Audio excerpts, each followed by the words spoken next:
The wrench slipped from my oil-stained fingers, clattering against the concrete floor of the factory basement as Charlie Morrison's voice echoed down through the industrial ventilation system above.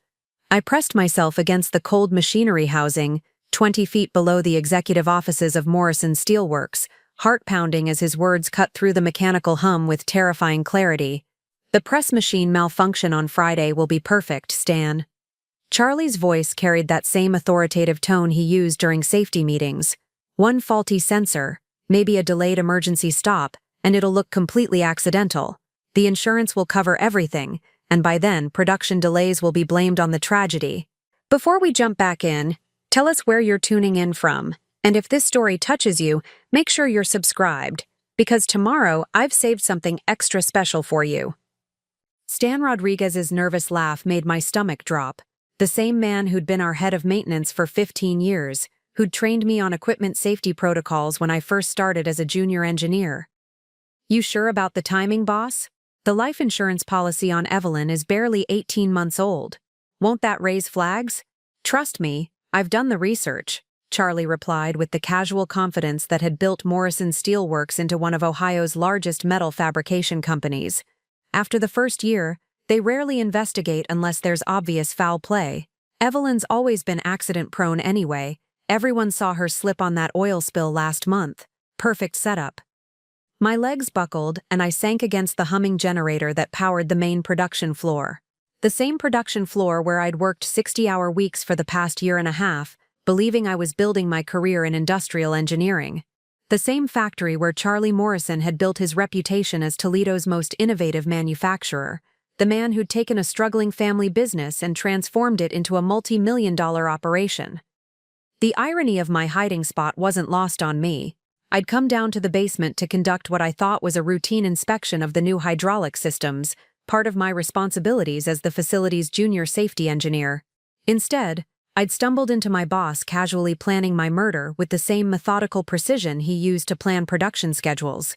What Charlie didn't realize as he plotted my death in the executive offices 3 floors above was that his accident-prone junior engineer had spent the last 8 years as an undercover corporate investigator for the Department of Labor. The same analytical skills that had exposed safety violations and worker exploitation across the Midwest were about to become his worst nightmare. But that revelation would come later. Right now, all I could do was listen in horror as the 2 men I'd trusted with my daily safety discussed the exact method they planned to use to kill me. "The press machine incident needs to look like operator error," Charlie continued, his voice taking on the clinical tone he used when discussing quarterly projections. "Evelyn's been working late shifts all week on the Henderson contract. Friday evening skeleton crew, minimal witnesses. Stan, you'll disable the light curtain safety system around 6 p.m., make it look like a gradual malfunction rather than sudden failure." "What about the emergency stop buttons?" Stan asked, and I could hear papers rustling, probably safety schematics spread across Charlie's mahogany desk. "Delayed response, rig them to have a 3-second lag, long enough for the press to complete its cycle if someone gets caught inside the work envelope. We'll blame it on hydraulic pressure buildup, happens all the time with older equipment." The casual way they discussed my impending death, as if I were just another piece of machinery to be replaced, made my hands shake uncontrollably. These weren't strangers planning violence. These were men I'd shared coffee with every morning. Men whose families I'd met at company barbecues, men who'd congratulated me on my promotion to safety engineer just 6 months ago. The beauty of industrial accidents, Charlie's voice grew more animated, like he was warming to his favorite subject, is that they're inherently believable. Manufacturing is dangerous work. OSHA expects a certain number of incidents. As long as we follow proper reporting procedures and express appropriate concern for workplace safety, no one questions the narrative. Stan's response chilled me to the bone. Just like the Birmingham plant incident last year. Similar setup, similar results. Insurance paid out within 60 days, and the family never questioned the safety report. Birmingham plant. My mind raced through everything I knew about Morrison Steelworks' expansion across the Midwest. Charlie had acquired 3 smaller facilities over the past 2 years, each purchase preceded by what the industry trade publications had described as tragic workplace accidents that created urgent sale conditions. I'd assumed it was coincidental. The manufacturing sector was notorious for safety incidents, especially in older facilities with outdated equipment. Now I realized I'd been witnessing a pattern, not coincidences. Charlie Morrison wasn't just planning my murder. He was a serial killer who'd been systematically eliminating obstacles to his corporate expansion, disguising murders as industrial accidents while collecting insurance payouts and acquiring companies at distressed prices. "What about Evelyn's investigation work?" Stan asked, and my blood ran cold. "She's been asking a lot of questions about the safety upgrades budget. What if she's documented things that could cause problems later?" Charlie's laugh was devoid of warmth. "That's exactly why she needs to go, Stan. Evelyn's too thorough, too detail-oriented. She's starting to notice patterns in our safety reports that could expose the whole operation. Better to eliminate the problem before it becomes a federal investigation." The conversation continued, but I'd heard enough to understand that my death wasn't just about insurance money. It was about covering up years of systematic murder disguised as workplace safety failures. My background in corporate investigation had made me a threat to Charlie's operation, even though I'd been working undercover and hadn't yet connected the dots he was worried about. As footsteps echoed above me, indicating the meeting was ending, I forced myself to remain motionless against the generator housing.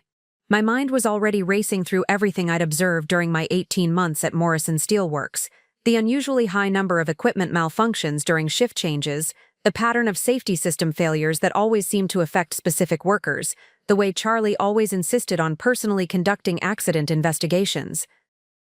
I'd been gathering evidence of OSHA violations and worker safety issues, never suspecting that the violations were intentional, designed to create plausible cover for premeditated murder.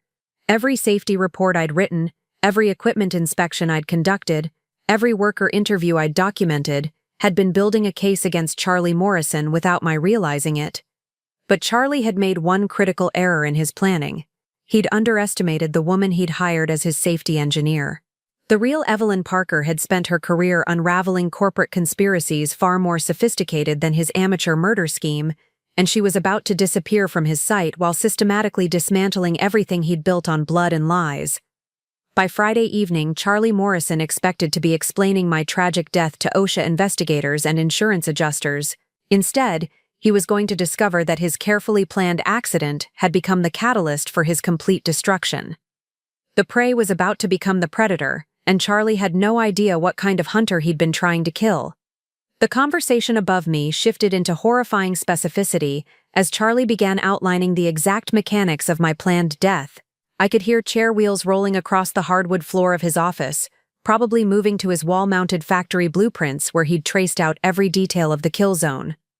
"The Henderson contract requires Evelyn to run quality checks on the new titanium components Friday evening," Charlie explained, his voice carrying the satisfaction of a man who'd planned every angle.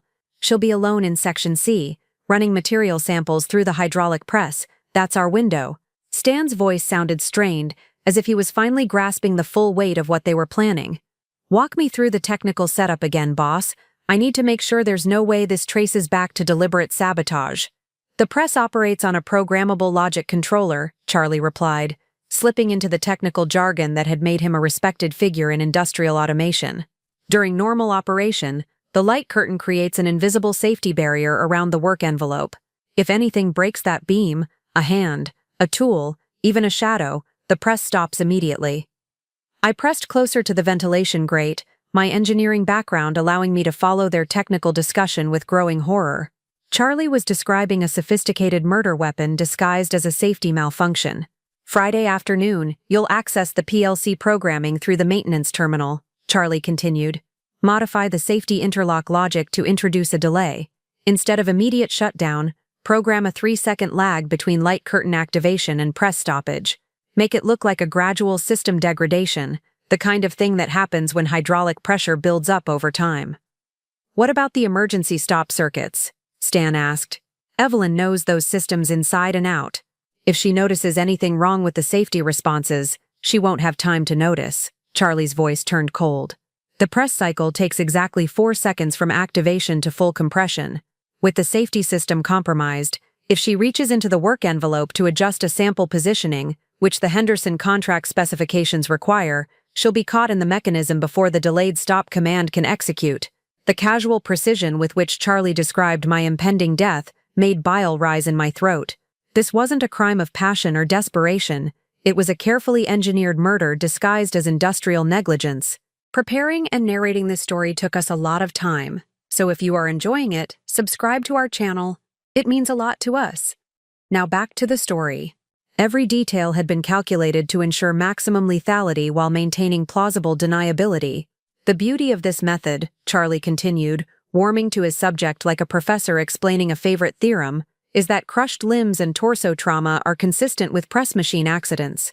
The coroner will find exactly what we'd expect from someone who got caught in heavy machinery. No unexplained injuries, no defensive wounds, nothing that suggests foul play. Stan's nervous clearing of his throat indicated he wasn't sharing Charlie's enthusiasm for the technical details. What about the timeline? Won't it seem suspicious that the safety systems just happened to malfunction when Evelyn was working alone? That's why Friday evening is perfect, Charlie replied, and I could hear papers shuffling, probably incident reports or safety documentation. The Henderson contract has been running behind schedule all week. Evelyn's been pulling overtime trying to meet the Monday delivery deadline. It's completely normal for her to be working late, especially on critical quality control checks. My mind reeled as I realized how long Charlie had been planning this. The Henderson contract wasn't just a convenient cover story, it was a trap he'd been building for weeks. Every late evening I'd spent in Section C, every quality control protocol I'd followed, every safety procedure I'd meticulously documented had been setting up the conditions for my own murder. Plus, Charlie added with disturbing satisfaction, Evelyn's accident last month with the oil spill establishes a pattern of workplace incidents. The insurance investigators will see a safety-conscious employee who unfortunately became overconfident around dangerous machinery. These things happen all the time in manufacturing. The oil spill incident. I remembered it clearly, slipping on hydraulic fluid that someone had failed to clean up properly near the main assembly line. At the time, I'd chalked it up to typical industrial housekeeping issues. Now I realized it had been a deliberate setup, creating documented evidence of my supposed clumsiness for future reference. What about witnesses? Stan pressed. The night shift supervisor, the security guard. Tony Kellerman's been instructed to conduct his Section C safety walkthrough at 8 p.m. sharp, Charlie replied. By then the incident will be over, and he'll discover the scene exactly as we need it found. Tony's a good company man. He'll follow proper emergency protocols without asking inconvenient questions. Tony Kellerman. I'd worked with him dozens of times during evening shifts. He was a decent man, a grandfather who'd been with Morrison Steelworks for over 20 years. Charlie was planning to traumatize Tony by making him discover my body, probably calculating that Tony's emotional reaction would add authenticity to the accident scene. The response timeline is crucial, Charlie continued. Tony discovers the incident at 8 p.m., calls 911, and the emergency response begins. By 8:30, we'll have paramedics, police, and OSHA investigators on scene. Everything will be chaos, exactly the kind of environment where accident scenes get contaminated and evidence gets compromised. Stan's voice carried a note of grudging admiration mixed with revulsion. You've really thought this through, haven't you? I've had to, Charlie replied, his tone shifting to something darker. Evelyn's been getting too close to patterns she shouldn't be seeing. Last week she asked about the correlation between safety system upgrades and our recent facility acquisitions. She's starting to connect dots that could bring down everything we've built. The pieces were falling into place with terrifying clarity. My legitimate investigation into OSHA compliance had inadvertently stumbled onto Charlie's murder operation. My background in corporate investigation had given me the analytical skills to recognize patterns that a typical safety engineer might miss. In trying to do my job well, I'd signed my own death warrant. What about after? Stan asked quietly. The investigation, the insurance claims. Standard procedure, Charlie replied with businessman-like efficiency. OSHA will conduct their investigation, find evidence of gradual safety system failure, and issue citations for inadequate maintenance protocols. Morrison Steelworks will pay the fines, implement new safety procedures, and express deep regret for the tragic loss of a valued employee. The insurance company will process Evelyn's life insurance claim within 60 days. And the Henderson contract? We'll blame the production delays on the tragic accident, negotiate an extension, and ultimately deliver a few weeks late. The client will be understanding given the circumstances. Meanwhile, the insurance payout will more than cover any penalty costs. Charlie had turned my death into a profit center, calculating exactly how much money he'd make from murdering me while maintaining his reputation as a safety-conscious employer. The cold-blooded nature of his planning revealed a mind that viewed human life as just another business expense to be managed and optimized. As their conversation began to wind down, I realized I'd been holding my breath for so long that my chest ached. Friday evening was only 3 days away. Charlie had given me a timeline for my own murder, and now I had less than 72 hours to figure out how to turn his perfect plan into his complete destruction. But what Charlie Morrison didn't know, as he finalized the details of what he thought would be the perfect industrial accident, was that he'd made a catastrophic error in target selection. The woman he was planning to kill wasn't just Evelyn Parker, junior safety engineer with a tendency toward workplace accidents. She was Special Agent Evelyn Parker, 8-year veteran of the Department of Labor's Office of Inspector General, specializing in undercover investigations of corporate safety violations and worker exploitation. For the past 18 months, I'd been living a carefully constructed fiction. My credentials as a safety engineer were real. I'd earned my industrial engineering degree from Ohio State specifically to support deep cover assignments in manufacturing environments. My work history at Morrison Steelworks was authentic, my knowledge of safety protocols genuine, my concerns about OSHA compliance completely legitimate. But underneath the junior engineer persona was a federal investigator who'd spent years unraveling corporate conspiracies far more sophisticated than Charlie's amateur murder scheme. The irony was almost laughable. Charlie was planning to kill me because my investigative skills had made me a threat to his operation, never realizing that those same skills came from 8 years of federal law enforcement training. He'd been worried about a safety engineer asking too many questions, completely unaware that he'd hired a federal agent specifically trained to expose exactly the kind of crimes he'd been committing. My assignment at Morrison Steelworks had begun with a routine tip from a Department of Labor whistleblower hotline. A former employee had reported suspicious patterns in workplace accident rates across Morrison's newly acquired facilities. The initial allegations had focused on deliberate safety violations to cut costs and boost profit margins, standard corporate malfeasance that fell well within my area of expertise. I'd expected to document some OSHA violations, maybe uncover systematic corner cutting on safety equipment or worker training. Instead, I'd stumbled into what appeared to be a serial killing operation disguised as industrial accidents.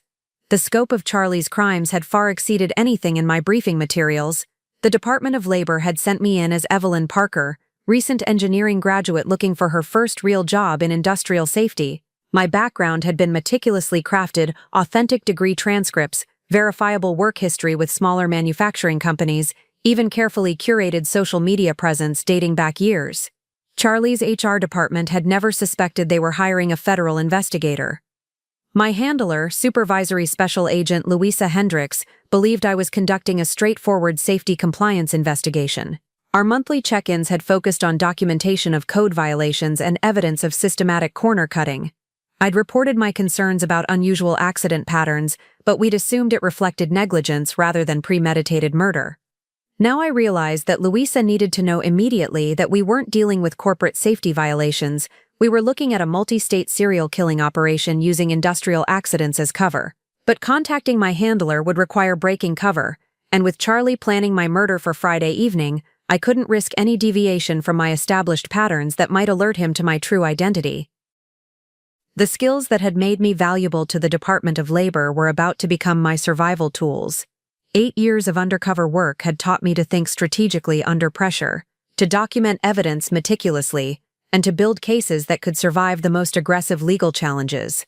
More importantly, I'd learned to turn suspects' own criminal behavior against them, using their confidence and arrogance as weaknesses to exploit. Charlie Morrison thought he was dealing with a junior engineer who'd accidentally stumbled onto his operation. In reality, he was facing a federal investigator who specialized in exactly this type of corporate conspiracy. Every conversation I'd had with him, every safety report I'd written, every concern I'd raised about accident patterns had been building a federal case file without his knowledge. My training had taught me to recognize the telltale signs of corporate crime that Charlie apparently thought were invisible. The unusual clustering of accidents around facility acquisitions, the consistent patterns in safety system failures, the way insurance claims moved through the system faster than industry averages suggested. All of it had been raising red flags in my investigative instincts for months, but I'd been approaching it as corporate negligence rather than premeditated murder. Charlie's conversation with Stan had revealed that I'd been underestimating the scope and sophistication of his operation. This wasn't just about cutting safety corners to save money. This was about systematically eliminating witnesses and obstacles while collecting insurance payouts and acquiring distressed companies. The federal government had unknowingly sent an undercover agent directly into the hands of a serial killer. If Charlie's plan succeeded, the Department of Labor would lose an experienced investigator and never know that their routine safety compliance investigation had actually uncovered a multi-state murder conspiracy. But Charlie had made one critical miscalculation. He'd spent months planning my death based on his assessment of me as a naive junior engineer. He'd never bothered to dig deeper into my background, never questioned why someone with my analytical skills and attention to detail had ended up at a mid-sized steel fabrication plant in Toledo, Ohio. My real identity was my strongest weapon. While Charlie prepared to eliminate what he thought was a troublesome employee, I would be deploying 8 years of federal law enforcement training against him. He expected to face someone who would panic and make mistakes under pressure. Instead, he would be confronting an investigator who'd been trained to function effectively in exactly these situations. The Department of Labor had provided me with resources that Charlie couldn't imagine. Secure communication channels that bypassed normal phone and internet systems, access to federal databases that could trace his activities across state lines, coordination capabilities with other federal agencies that could mount simultaneous operations across multiple jurisdictions. More importantly, my training had taught me to think like the criminals I investigated. I understood how people like Charlie operated, what motivated them, where they made mistakes. Charlie had revealed his entire operation during his conversation with Stan, probably because he felt safe discussing it in his private office. He had no idea that his moment of criminal overconfidence had just provided a federal investigator with everything she needed to destroy him. Charlie Morrison was about to discover that his carefully planned industrial accident had become something entirely different. Instead of eliminating a troublesome employee, he was going to trigger a federal investigation that would expose his entire network and send him to prison for multiple counts of premeditated murder. The hunter had just revealed himself to his prey, not realizing that the prey was actually a predator in disguise. I remained motionless against the generator housing for what felt like hours, though the digital clock on the maintenance panel showed only 45 minutes had passed since my world had completely imploded. Charlie's voice had faded as he and Stan moved toward the executive elevator, probably heading to lunch at the country club where Charlie conducted most of his important business dealings. The silence in the basement felt oppressive after the horror of their conversation. The mechanical humming of industrial equipment that had always been comforting background noise now seemed ominous, as if the entire factory had been transformed into an elaborate murder weapon designed specifically for my destruction. My legs were shaking as I finally pulled myself to my feet, using the generator housing for support. The weight of what I'd discovered pressed down on me like the hydraulic press Charlie planned to use for my execution. This wasn't just about my own survival anymore. It was about 18 months of living a lie with a man who'd been planning my death probably since the day he hired me. The betrayal cut deeper than I'd expected. For a year and a half, I'd shared coffee with Charlie every morning in the employee break room. I'd listened to him talk about his concerns for worker safety, his pride in Morrison Steelworks' improving accident statistics, his plans to expand the company while maintaining the family business culture that his father had established. I genuinely respected his apparent commitment to both profitability and worker welfare. Now I understood that every conversation had been a performance. When Charlie expressed concern about workplace safety, he was actually calculating which accidents would be most profitable to arrange. When he discussed expansion plans, he was identifying new facilities to acquire through strategically planned tragedies. When he talked about maintaining family business values, he was describing his approach to systematically murdering anyone who threatened his operations. The most disturbing realization was how completely I'd been fooled. My federal training had taught me to recognize deception, to identify the behavioral patterns that indicated criminal activity, to spot the inconsistencies that revealed when someone was living a double life. But Charlie had been so convincing in his role as the safety-conscious business owner that I'd never suspected the depth of his deception. Part of the problem was that Charlie's public persona wasn't entirely fake. He genuinely was a brilliant businessman who'd transformed Morrison Steelworks from a struggling family operation into a multi-million-dollar enterprise. His understanding of industrial processes and safety systems was authentic and comprehensive. His reputation in the manufacturing community was built on real achievements and legitimate expertise. But underneath that successful businessman was a sociopath who'd learned to weaponize his knowledge and reputation for murder.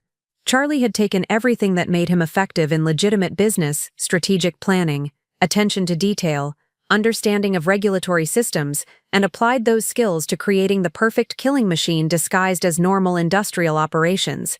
I thought back to the dozens of interactions I'd had with Charlie over the past 18 months, searching for signs I should have noticed. The way he always insisted on personally reviewing accident reports, claiming it was part of his hands-on management style, his unusual interest in employee life insurance policies, which he explained as concern for worker families, the frequency with which he visited other manufacturing facilities, supposedly to study best practices, but probably to identify potential targets. Most telling, in retrospect, was Charlie's reaction whenever I raised questions about safety patterns or statistical anomalies. He'd always been supportive and encouraging, praising my analytical thinking while subtly steering my investigations away from areas that might reveal his true activities.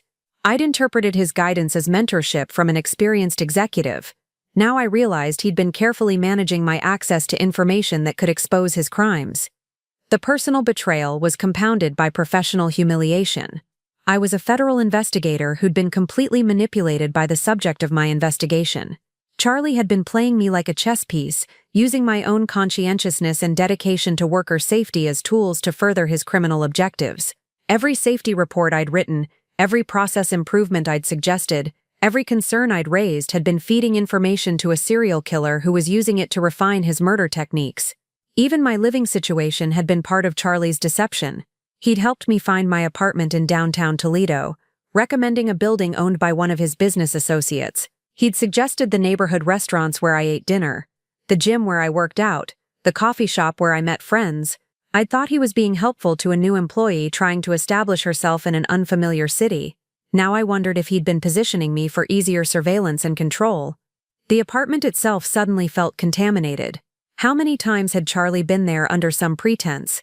He'd helped me move furniture when I first arrived. He'd stopped by to drop off work documents when I was sick with the flu.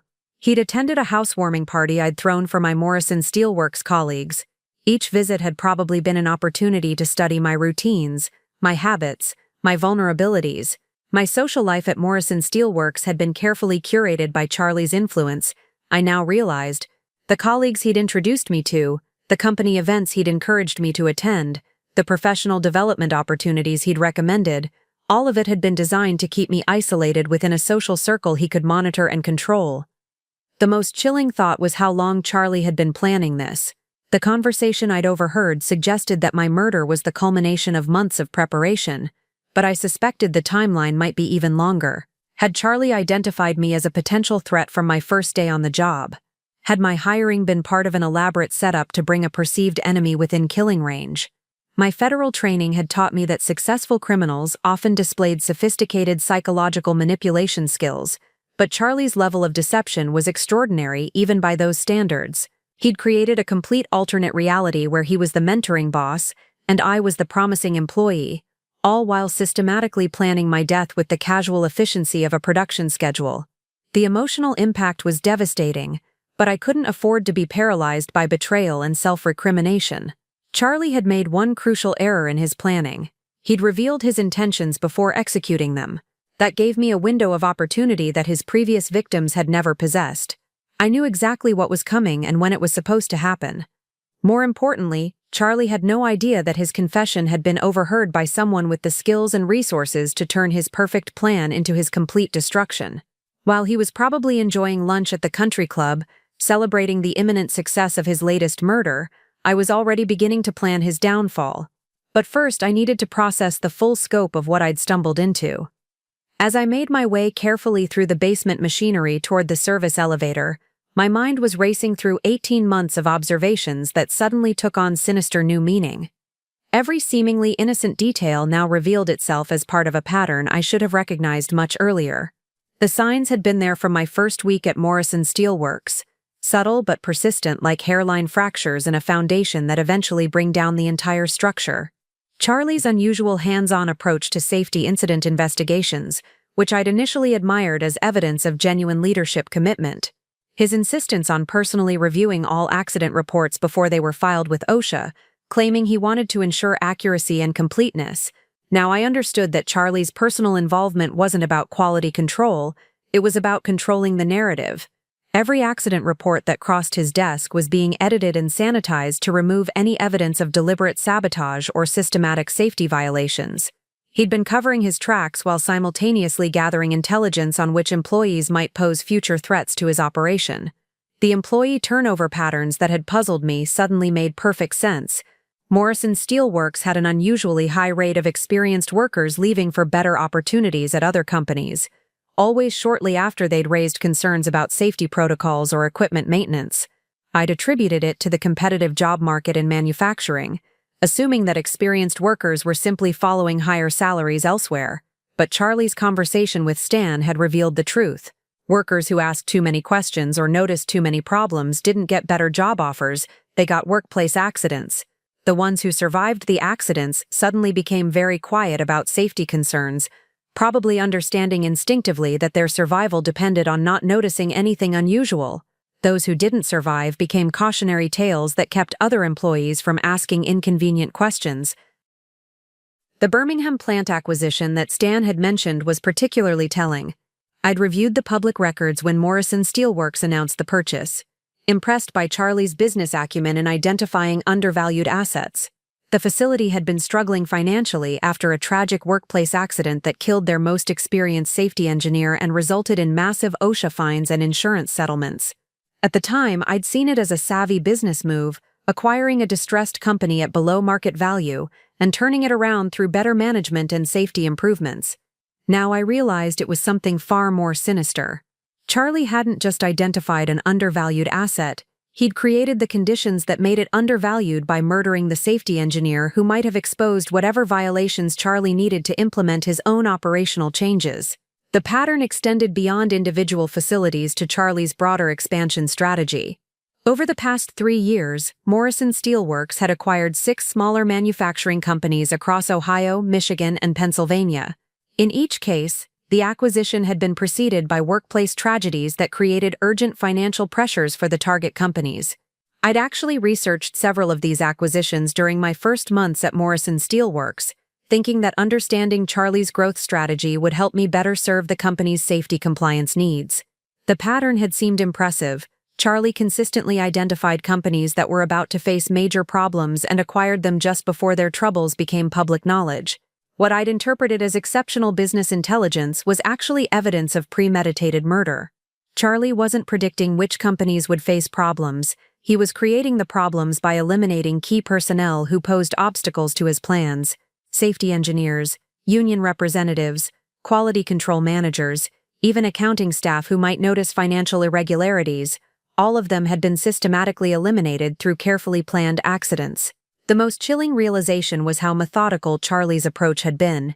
Each acquisition followed the same pattern: identify a target company with valuable assets but vulnerable operations, place someone inside to gather intelligence on key personnel and safety systems, eliminate the biggest threats through workplace accidents, then swoop in with acquisition offers before the companies could recover from their losses.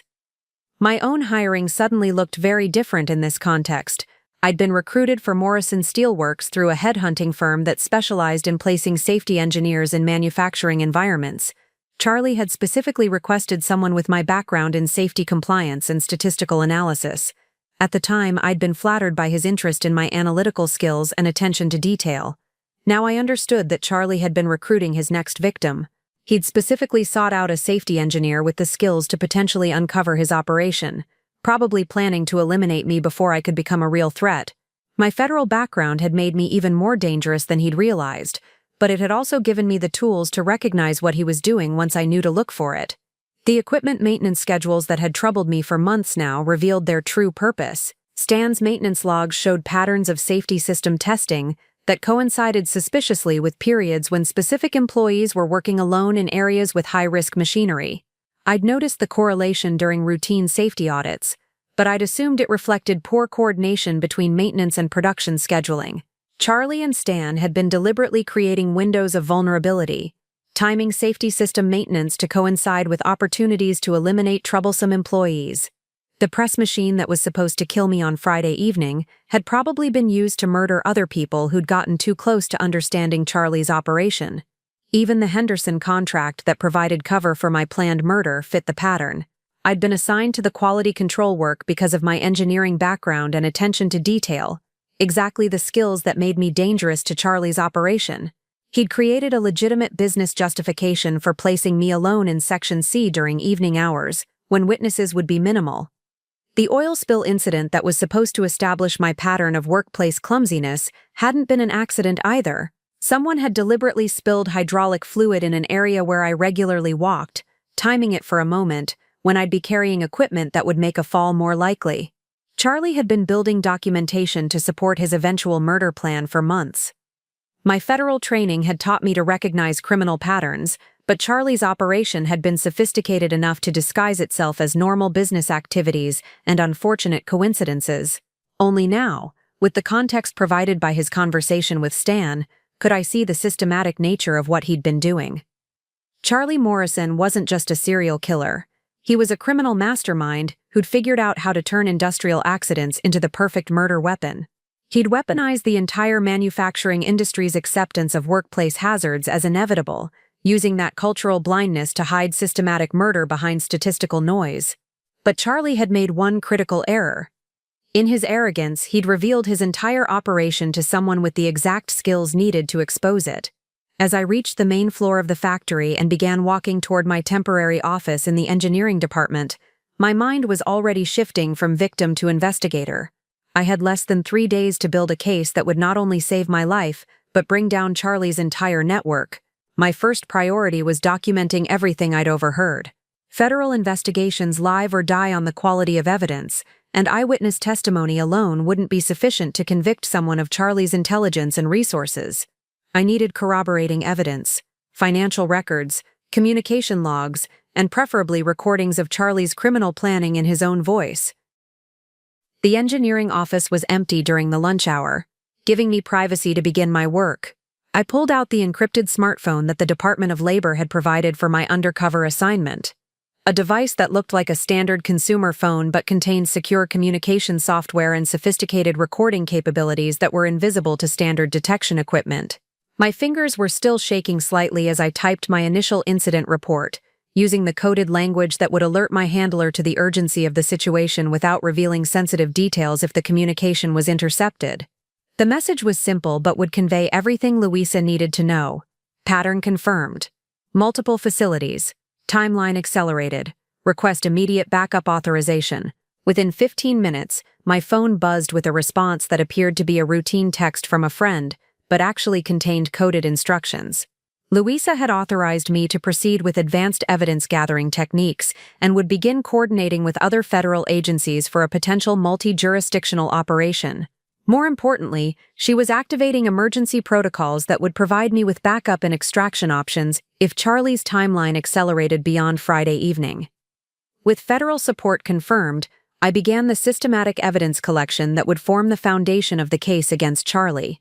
My position as safety engineer gave me legitimate access to most areas of the facility, including maintenance records, equipment logs, and incident reports going back several years. Charlie had been careful to control the information in these files, but he couldn't eliminate everything without creating suspicious gaps. The maintenance logs were my first target. Stan's records showed patterns of safety system testing and calibration that coincided with specific dates and times. When I cross-referenced these patterns with employee schedules and incident reports, a chilling picture emerged. Every accidental death or serious injury at Morrison Steelworks had been preceded by maintenance work that temporarily disabled or delayed the safety systems designed to prevent exactly those types of accidents. But the correlation was subtle enough that it wouldn't be obvious to casual review. Charlie and Stan had been careful to spread the pattern across multiple systems and timeframes, ensuring that no single incident would trigger automatic red flags in OSHA databases or insurance company algorithms. Only someone specifically looking for the pattern with access to comprehensive maintenance records would be able to see it. I photographed every relevant page using my phone's covert documentation features, building a digital evidence file that would demonstrate the systematic nature of the safety violations. The timestamps on the maintenance records would prove that Charlie and Stan had been deliberately creating windows of vulnerability for specific employees on specific dates. The personnel files were equally revealing.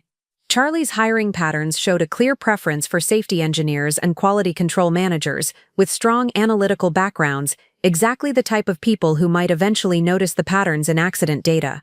But their tenure at Morrison Steelworks was consistently short, ending either with workplace accidents or sudden departures for better opportunities that I was beginning to suspect were either fictional or coerced.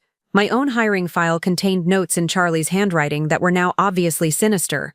Comments about my exceptional attention to detail and strong pattern recognition skills weren't praise for valuable employee qualities, they were documentation of the specific threats I posed to his operation. Charlie had hired me specifically because my skills made me dangerous, planning to eliminate me before I could become a real problem. The equipment inspection records provided another layer of evidence.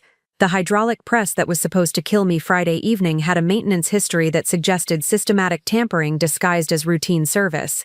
Critical safety components had been upgraded or recalibrated multiple times over the past year, always by Stan during periods when the equipment was scheduled for use by employees who'd later suffered accidents or suddenly left the company. More damning was the pattern of replacement parts orders. Components that should have lasted years were being replaced monthly, suggesting that Stan was systematically installing defective or modified parts designed to fail at specific times. The procurement records showed orders for safety sensors, emergency stop switches, and pressure relief valves that were either non-standard specifications or modified versions of standard components. I spent 2 hours building a comprehensive digital evidence file, photographing hundreds of pages of maintenance logs, personnel files, equipment records, and procurement documents.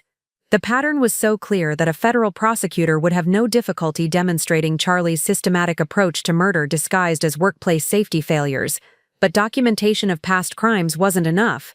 I needed evidence of the specific plot against me, preferably recordings of Charlie and Stan discussing their Friday evening plan. My federal training had taught me that criminals often grew overconfident when they believed they were safe from surveillance, becoming careless about operational security. The building's security system included cameras and audio recording equipment in common areas, but Charlie's office was specifically excluded from surveillance as an executive privacy measure. However, the building's HVAC system created acoustic connections between floors that Charlie apparently didn't realize could carry conversations clearly enough for recording. I spent the remainder of the afternoon conducting what appeared to be routine safety inspections throughout the building, actually mapping the acoustic characteristics of the ventilation system and identifying optimal positions for covert recording equipment. My federal gear included miniaturized recording devices that could be positioned throughout the building without detection, creating a comprehensive surveillance network that would capture any conversations Charlie had about his criminal activities. By the time Charlie returned from his lunch meeting at the country club, I had transformed Morrison Steelworks into a surveillance zone that would document every aspect of his murder conspiracy. The prey had become the hunter, and Charlie had no idea that his perfect killing ground was now a federal evidence collection site.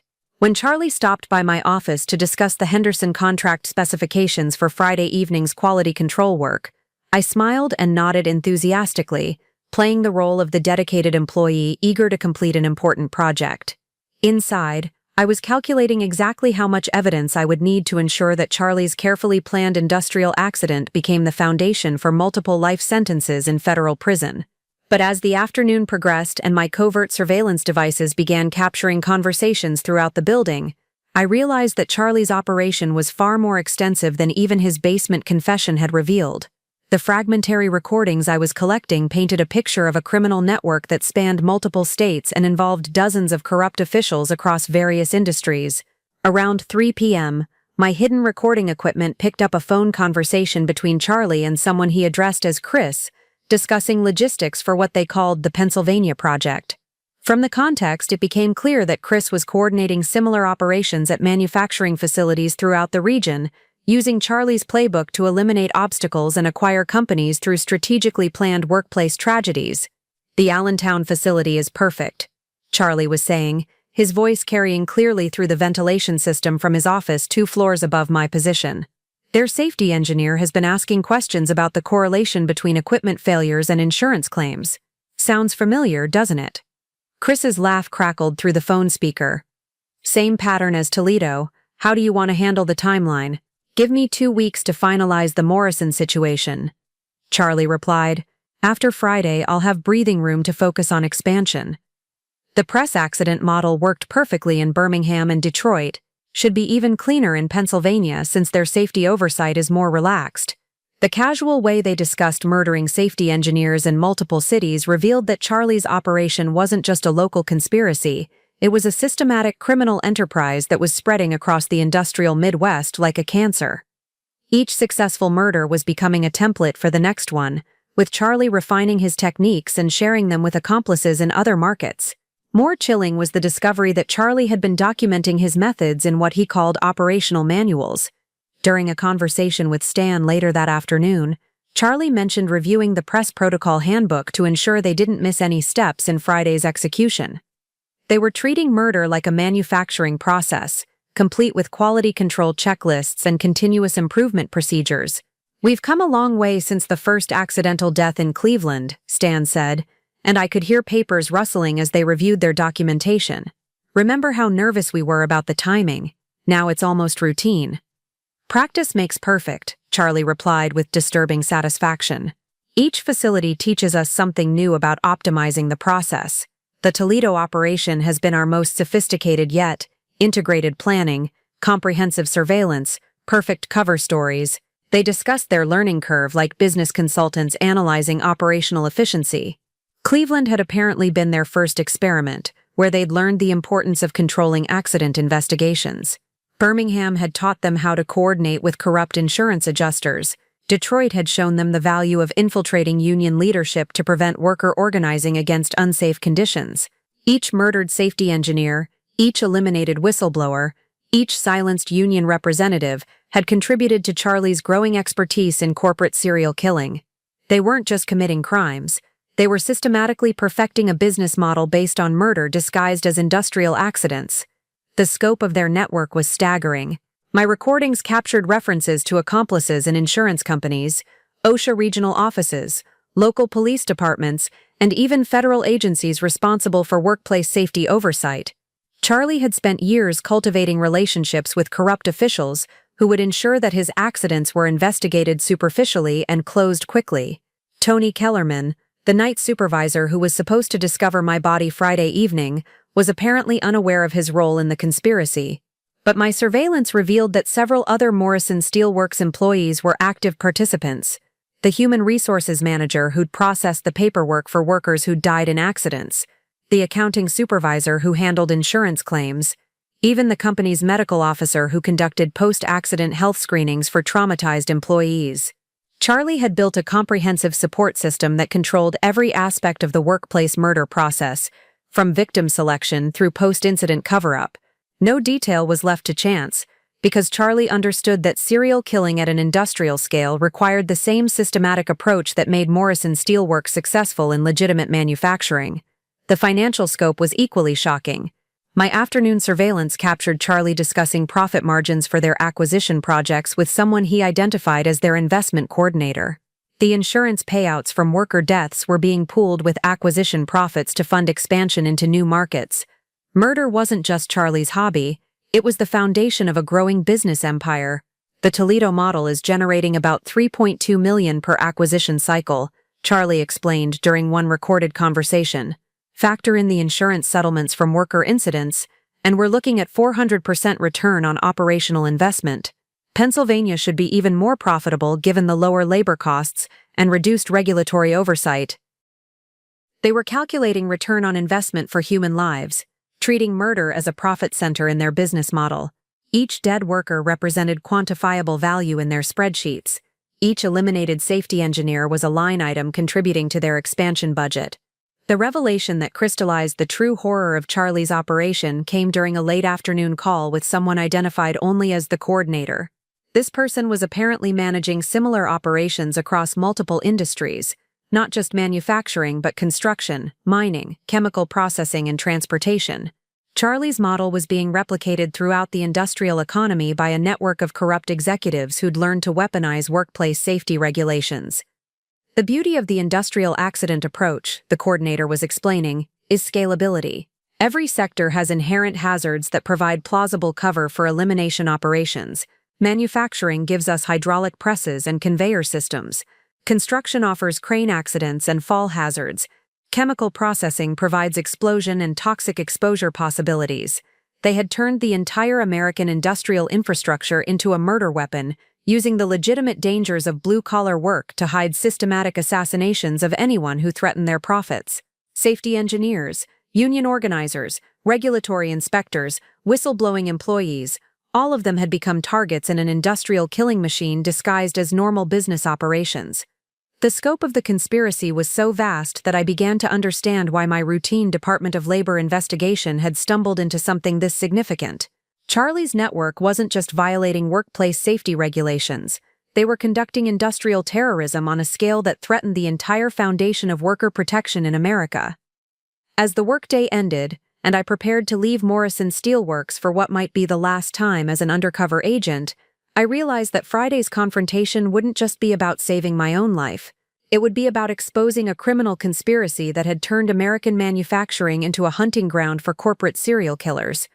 But audio recordings and pattern documentation wouldn't be sufficient to bring down a network this sophisticated. I needed access to Charlie's digital files, financial records, and communication logs. The kind of evidence that would survive aggressive legal challenges and convince federal prosecutors that they were dealing with organized criminal enterprise rather than isolated incidents. That evening, I returned to my apartment in downtown Toledo and activated the secure communication protocols that would connect me directly to Supervisory Special Agent Louisa Hendricks. The conversation I was about to have would transform my routine safety compliance investigation into a federal task force operation targeting what appeared to be the largest industrial terrorism conspiracy in American history. Louisa's voice carried through the encrypted connection with the crisp professionalism that had made her one of the Department of Labor's most effective supervisors. Agent Parker, your coded messages suggest we're dealing with something significantly beyond the original scope of your assignment. The original allegations were just the surface layer, I replied, settling into the secure workspace I'd established in my apartment's second bedroom. Charlie Morrison isn't just cutting safety corners to save money.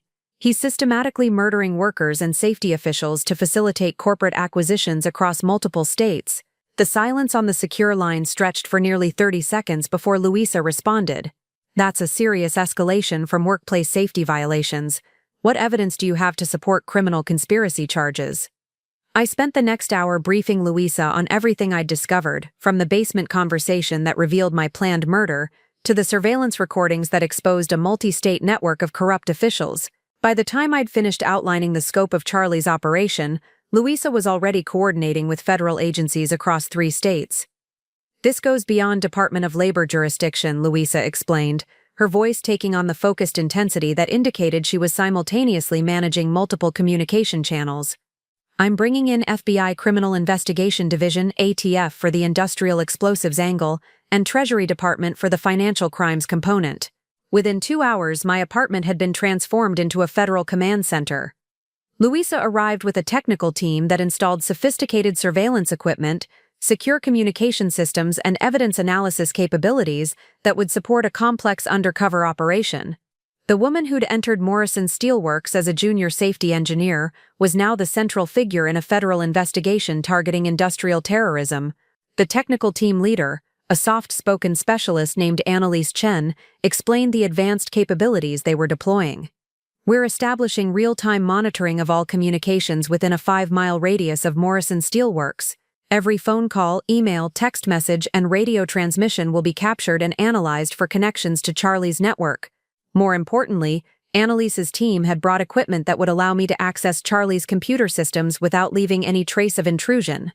The target's office security is sophisticated but not government-grade, she explained while setting up the digital infiltration tools. We'll be able to penetrate his entire network and copy everything without triggering any alerts. The plan was audacious in its scope. While I maintained my cover as Evelyn Parker, the naive safety engineer scheduled for murder Friday evening, federal agents would be conducting comprehensive surveillance of Charlie's entire operation.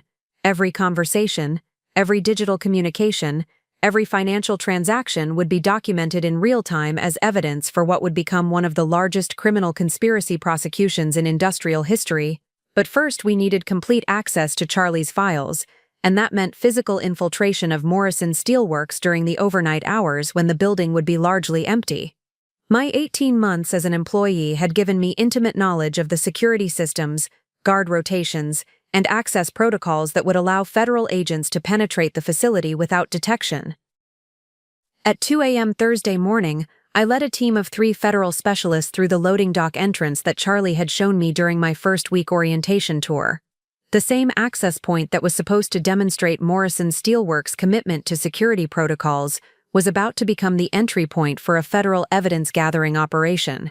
Charlie's office occupied the entire top floor of the administration building, a testament to his success in building Morrison Steelworks into a regional manufacturing powerhouse. What he didn't realize was that his corporate empire was about to become the evidence that would send him to federal prison for multiple life sentences. Annalise's technical skills were immediately apparent as she bypassed Charlie's computer security in less than 10 minutes. "He's using military-grade encryption for some files," she murmured while her fingers flew across the keyboard, "but the access protocols are commercial standard. Probably assumes his physical security is sufficient protection." The digital treasure trove we discovered exceeded even my most optimistic expectations. Charlie had documented every aspect of his operation with the same meticulous attention to detail that had made Morrison Steelworks successful in legitimate manufacturing.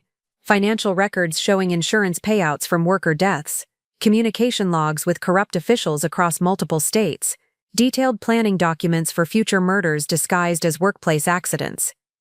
Most damning were the operational manuals that Charlie had created for his expanding network. Complete technical specifications for sabotaging different types of industrial equipment, psychological profiles of typical safety engineers and how to manipulate them. Even instruction guides for recruiting corrupt officials in regulatory agencies and insurance companies.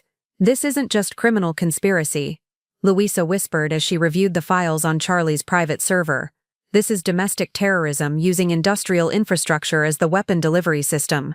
The financial records revealed the true scope of Charlie's empire. Over the past 5 years, his network had generated over $40 million through insurance fraud and acquisition profits derived from strategically planned worker deaths. The money was being laundered through legitimate business investments and used to expand operations into new markets across the industrial Midwest. But the most chilling discovery was Charlie's victim database, detailed files on hundreds of workers, safety engineers, union organizers, and regulatory officials who'd been identified as threats to the network's operations. Some files were marked resolved, with dates corresponding to workplace accidents that had been reported in local newspapers. Others were marked active with specific timelines for elimination. My own file was extensive, documenting 18 months of surveillance and analysis. Charlie had been studying my routines, my professional background, my personal relationships, even my apartment building's security systems. Every aspect of my life had been cataloged and analyzed to support his murder planning. More disturbing were the files on other federal agents. Charlie's network had identified at least 6 undercover investigators across different agencies, apparently through their infiltration of federal personnel databases. Some of these agents were marked as eliminated through what appeared to be carefully planned accidents. "We're not just dealing with corporate crime," I realized as the scope of the conspiracy became clear. Charlie's network has been systematically murdering federal agents for years. This is an attack on the entire regulatory system that protects American workers. The evidence we extracted that night would form the foundation for what federal prosecutors would later describe as the most comprehensive industrial terrorism case in American legal history. But first, we had to survive Friday evening's confrontation and ensure that Charlie's planned murder became the final piece of evidence that would destroy his entire network. Thursday morning arrived with deceptive normalcy. I woke in my apartment knowing that federal agents were positioned throughout Toledo, monitoring every aspect of Charlie's operation while I prepared for what would be my final performance as the naive safety engineer. The woman who walked into Morrison Steelworks that morning carried herself with the same professional demeanor that had characterized Evelyn Parker for 18 months, but underneath the familiar facade was a federal agent preparing to spring the most sophisticated trap in industrial law enforcement history. Charlie was already at his desk when I arrived, reviewing what appeared to be routine production schedules but were probably final preparations for my murder. His greeting carried the same warmth that had characterized our professional relationship throughout my tenure at Morrison Steelworks, the performance of a caring mentor who happened to be planning my death in less than 30 hours. "Morning, Evelyn," he said, looking up from his computer with the smile that had once seemed genuine but now appeared coldly calculated. "Ready for the final push on the Henderson contract? I know it's been a challenging week, but your attention to detail on this project has been exceptional." "Absolutely," I replied, settling into the chair across from his desk with the enthusiasm that Charlie expected from his dedicated employee. "I've reviewed all the quality control specifications, and I'm confident we can complete the titanium component testing by Friday evening. The press setup in Section C should be perfect for the precision measurements we need." Charlie's eyes glinted with what I now recognized as predatory satisfaction. He was enjoying the irony of discussing my murder while I remained oblivious to his intentions. "That's exactly the kind of commitment that makes Morrison Steelworks successful. Your willingness to work late hours to meet client deadlines shows real dedication to the company." The conversation continued for 20 minutes, covering production schedules, quality standards, and deadline requirements that provided perfect cover for Charlie's final preparations. Every word was being recorded by federal surveillance equipment, building the evidentiary foundation that would demonstrate premeditation and conspiracy in what prosecutors would argue was attempted murder of a federal agent. But maintaining my cover required more than just professional conversations with Charlie. I had to continue interacting normally with every employee at Morrison Steelworks, including Stan Rodriguez and the other accomplices who were actively planning my death. The psychological strain of smiling and making small talk with people who intended to kill me was unlike anything my federal training had prepared me for. Stan appeared in my office around 10 a.m., ostensibly to discuss maintenance schedules for the Section C equipment, but actually to coordinate final details for Friday evening's murder. His nervous energy was more pronounced than usual, probably reflecting the stress of preparing to commit premeditated murder against someone he'd worked with professionally for over a year. "Just wanted to confirm the timeline for your Henderson contract work tomorrow," Stan said, consulting a clipboard that probably contained my execution schedule disguised as routine maintenance documentation. "I'll be running some calibration tests on the press systems around 6 p.m., so you'll want to wait until after 7 to start your quality control procedures." "That works perfectly," I replied, knowing that Stan was actually informing me when he'd complete the sabotage that was supposed to ensure my death. I was planning to start around 7:30 anyway, so the timing shouldn't be a problem. Stan nodded with the satisfaction of someone whose careful planning was proceeding smoothly. He had no idea that federal agents were monitoring every aspect of his preparation, documenting each step of the conspiracy that would send him to prison for attempted murder of a federal officer. The most challenging aspect of my performance was managing interactions with Tony Kellerman, the night supervisor who was unwittingly scheduled to discover my body. Tony was a decent man whose primary concern was maintaining workplace safety, and his genuine care for employee welfare made him the perfect unwitting accomplice for Charlie's plan. "You sure you're comfortable working alone in Section C tomorrow evening?" Tony asked during our routine safety briefing, his grandfatherly concern evident in his voice.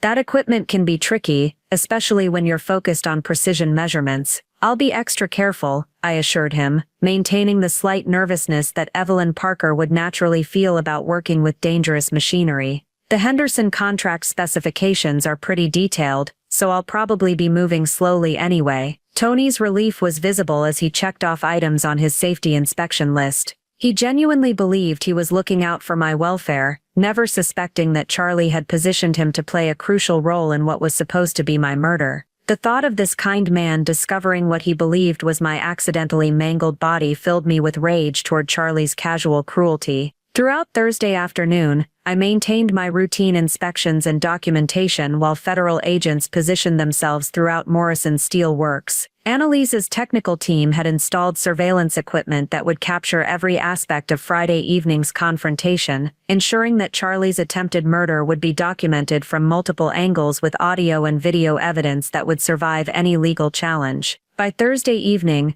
all the pieces were in place for what would become the largest industrial terrorism arrest in American history. Charlie Morrison thought he was finalizing plans for the perfect murder disguised as a workplace accident. Instead, he was walking into a federal trap that would expose his entire network and send him to prison for multiple life sentences. The prey had become the predator, and Charlie had no idea that his carefully planned industrial accident was about to become his complete destruction. Friday morning dawned gray and humid, the kind of oppressive weather that made everything feel ominous. I arrived at Morrison Steel Works at my usual time, carrying myself with the same professional demeanor that had characterized my 18 months as Evelyn Parker, but underneath the familiar routine was a federal agent preparing for the most dangerous operation of her career. The building felt different, knowing that federal agents were positioned throughout the facility and surrounding area. Annalise's surveillance team had transformed Morrison Steel Works into the most comprehensively monitored industrial site in Ohio, with hidden cameras, audio recording equipment, and real-time communication systems that would document every aspect of Charlie's attempted murder. But the technical challenge was extraordinary. We needed to capture Charlie and Stan in the act of attempted murder while ensuring my safety and maintaining the integrity of evidence that would hold up in federal court. One mistake in timing or positioning could result in my death or the collapse of a case that had taken months to develop. Louisa's voice crackled through the nearly invisible earpiece that connected me to the Federal Command Center established in a surveillance van parked 3 blocks from Morrison Steel Works. All surveillance positions are confirmed operational. We have visual and audio coverage of every approach to Section C, plus backup teams positioned throughout the building.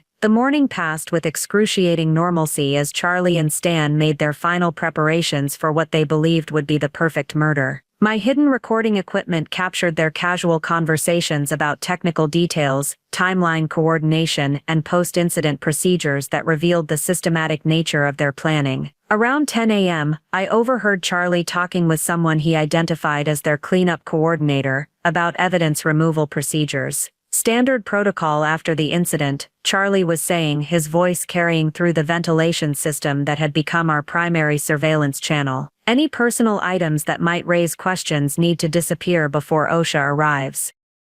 The cleanup coordinator's response chilled me to the bone. Same approach as Birmingham and Detroit. Personal electronics, notebooks, anything that shows pattern recognition or investigation activity. We'll stage it as normal post-accident evidence collection. They had developed systematic procedures for covering up their murders, removing any evidence that might suggest their victims had been investigating safety violations or asking inconvenient questions. My federal investigation files, my personal computer, even my apartment would have been sanitized to support their narrative of a tragic workplace accident. But what Charlie didn't realize was that federal agents were monitoring every aspect of his cleanup operation. The people he thought were his accomplices in evidence destruction were actually federal investigators documenting his criminal conspiracy. Every instruction he gave about covering up my murder was being recorded as evidence of premeditation and obstruction of justice. Stan's activities throughout Friday morning were particularly revealing. My surveillance equipment captured him conducting what appeared to be routine maintenance on the Section C hydraulic press, but his actions were actually the final steps in weaponizing the machinery for my murder. He removed safety guards, disabled emergency stop circuits, and modified the programmable logic controller that governed the press operation. Most disturbing was the casual professionalism with which Stan approached his preparation for murder. He worked with the same methodical attention to detail that characterized his legitimate maintenance duties, checking and double-checking each modification to ensure that the press would function exactly as Charlie's plan required. Light curtain response time, now 3.7 seconds, Stan reported to Charlie during a lunch break conversation that my surveillance captured. Emergency stop circuits show the same delay. Press cycle time is 4.2 seconds, so the window is perfect. They were discussing the technical specifications of my death with the same clinical precision they'd use for any industrial process. The hydraulic press that was supposed to crush me had been transformed into a precisely calibrated murder weapon, disguised as equipment suffering from routine maintenance issues. The afternoon brought increasingly frequent communication between Charlie and his network of accomplices across multiple states. My surveillance equipment captured references to similar operations being prepared in Pennsylvania, Michigan, and Indiana, suggesting that my murder was just one element of a coordinated national campaign against federal investigators and safety officials. After tonight, we'll have a 2-week window to implement the Allentown project, Charlie explained during a conference call with his regional coordinators. The Parker elimination removes our biggest immediate threat, and the accident will reinforce the industrial safety narrative for other facilities. They were treating my death as a strategic operation that would enable expanded criminal activities across the industrial Midwest. My murder wasn't just about silencing one inconvenient investigator, it was about sending a message to other federal agents and safety officials that asking too many questions about workplace accidents could be deadly. As the workday progressed toward evening, I could feel the tension building throughout Morrison Steel Works. Charlie's nervous energy was more pronounced than usual. Stan was making frequent trips to Section C to verify his sabotage work, and even uninvolved employees seemed to sense that something significant was happening. Tony Kellerman approached me around 4 p.m. for what he believed was a routine safety discussion but was actually his final briefing before unknowingly participating in Charlie's murder plan. "You're sure you're comfortable with the evening work schedule?" he asked, consulting his clipboard with genuine concern for my welfare. "Everything should be straightforward," I assured him, maintaining the slight nervousness that Evelyn Parker would naturally feel about working alone with dangerous machinery. "I've reviewed all the safety protocols and the Henderson contract specifications are pretty clear about the testing procedures." Tony nodded, satisfied that he'd fulfilled his supervisory responsibilities. He had no idea that Charlie had positioned him to discover what was supposed to be my accidentally mangled body, traumatizing a decent man to provide authenticity to a carefully staged crime scene. By 6 p.m., all the pieces were in position for what would become the most comprehensively documented attempted murder in federal law enforcement history. Charlie Morrison thought he was implementing the perfect plan to eliminate a troublesome employee. Instead, he was about to trigger a federal operation that would destroy his entire criminal network. But as the evening shift began and most employees departed for the weekend, my surveillance equipment captured conversations that revealed the true scope of Charlie's operation. What we'd uncovered wasn't just a regional conspiracy, it was a national network of industrial terrorists who'd been systematically murdering federal agents, safety officials, and whistleblowers for over a decade. The revelation began with a conference call that Charlie initiated from his office at exactly 6:15 p.m. My recording equipment captured his voice with perfect clarity as he addressed what appeared to be coordinators from across the industrial United States. "Gentlemen, tonight marks the completion of Phase 3 operations in the Ohio sector," Charlie announced with the satisfaction of a CEO reporting quarterly earnings. "The Parker elimination will neutralize our most significant regulatory threat and clear the way for accelerated expansion into Pennsylvania and Indiana markets." The responses from various regional coordinators painted a picture of criminal activity that extended far beyond anything we'd suspected. References to similar operations in Texas petrochemical facilities, California aerospace manufacturing, North Carolina textile plants, and Michigan automotive factories revealed that Charlie's model had been replicated throughout American industrial infrastructure. "Birmingham results exceeded projections," reported someone identified as the Alabama coordinator. "The safety engineer elimination generated $43 million in acquisition opportunities, plus eliminated 3 federal investigators who were getting too close to our supply chain operations." They weren't just murdering individual threats, they were conducting systematic campaigns to eliminate entire federal investigation teams. The scope suggested that dozens of federal agents had been killed over the years through what appeared to be routine workplace accidents. More chilling was the discovery that Charlie's network had infiltrated federal agencies themselves. During the conference call, someone identified as their Washington liaison provided updates on pending OSHA investigations and Department of Labor undercover operations that posed threats to their activities. "We've identified 6 active federal investigations that could impact network operations," the liaison reported. 3 Department of Labor undercover agents, 2 FBI industrial terrorism specialists, and one Treasury Department financial crimes investigator.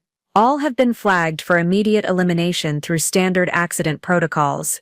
I realized with horror that I wasn't Charlie's only federal target. My surveillance had uncovered a systematic campaign to murder federal law enforcement officers who were investigating industrial safety violations. The network had turned workplace accidents into a weapon of war against the regulatory system that protected American workers. The financial scope was staggering. Charlie's network had generated over $400 million through insurance fraud, acquisition profits, and elimination contracts over the past decade. They weren't just criminals, they were operating a sophisticated murder-for-hire business disguised as industrial accident investigations. The beauty of the industrial accident model, Charlie explained to his coordinators, is that it provides perfect cover for large-scale elimination operations.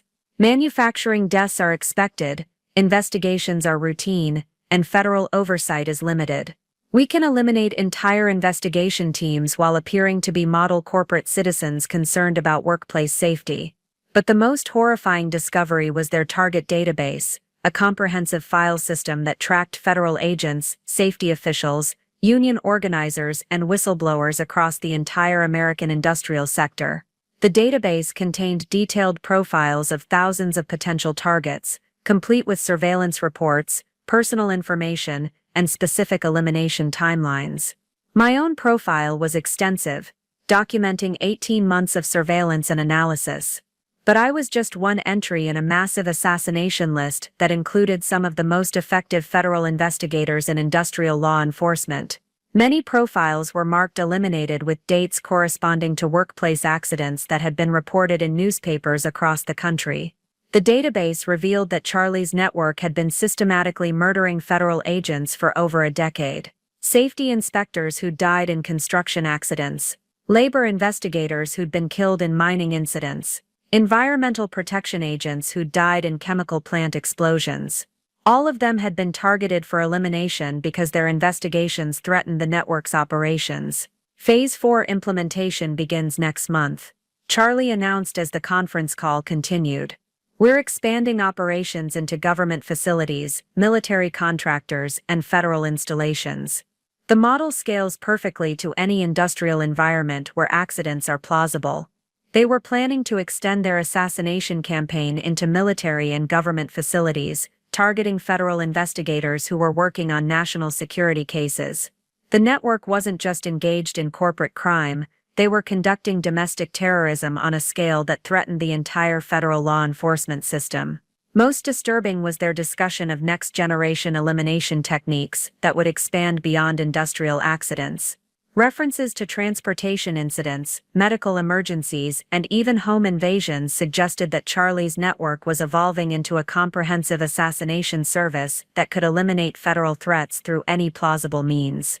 The Parker case provides the perfect template for federal agent elimination, Charlie explained with clinical satisfaction. 18 months of surveillance, comprehensive behavioral analysis, and methodical preparation. The accident will appear completely routine, and the investigation will find exactly what we want them to find. But Charlie had made one critical error in his planning. He'd revealed his entire operation to someone with the exact skills and resources needed to destroy it. Every word of his conference call was being recorded by federal surveillance equipment, building a case that would expose the largest domestic terrorism conspiracy in American history. As 7 p.m. approached and I prepared to enter Section C for my supposed final quality control work, I realized that I wasn't just fighting for my own survival.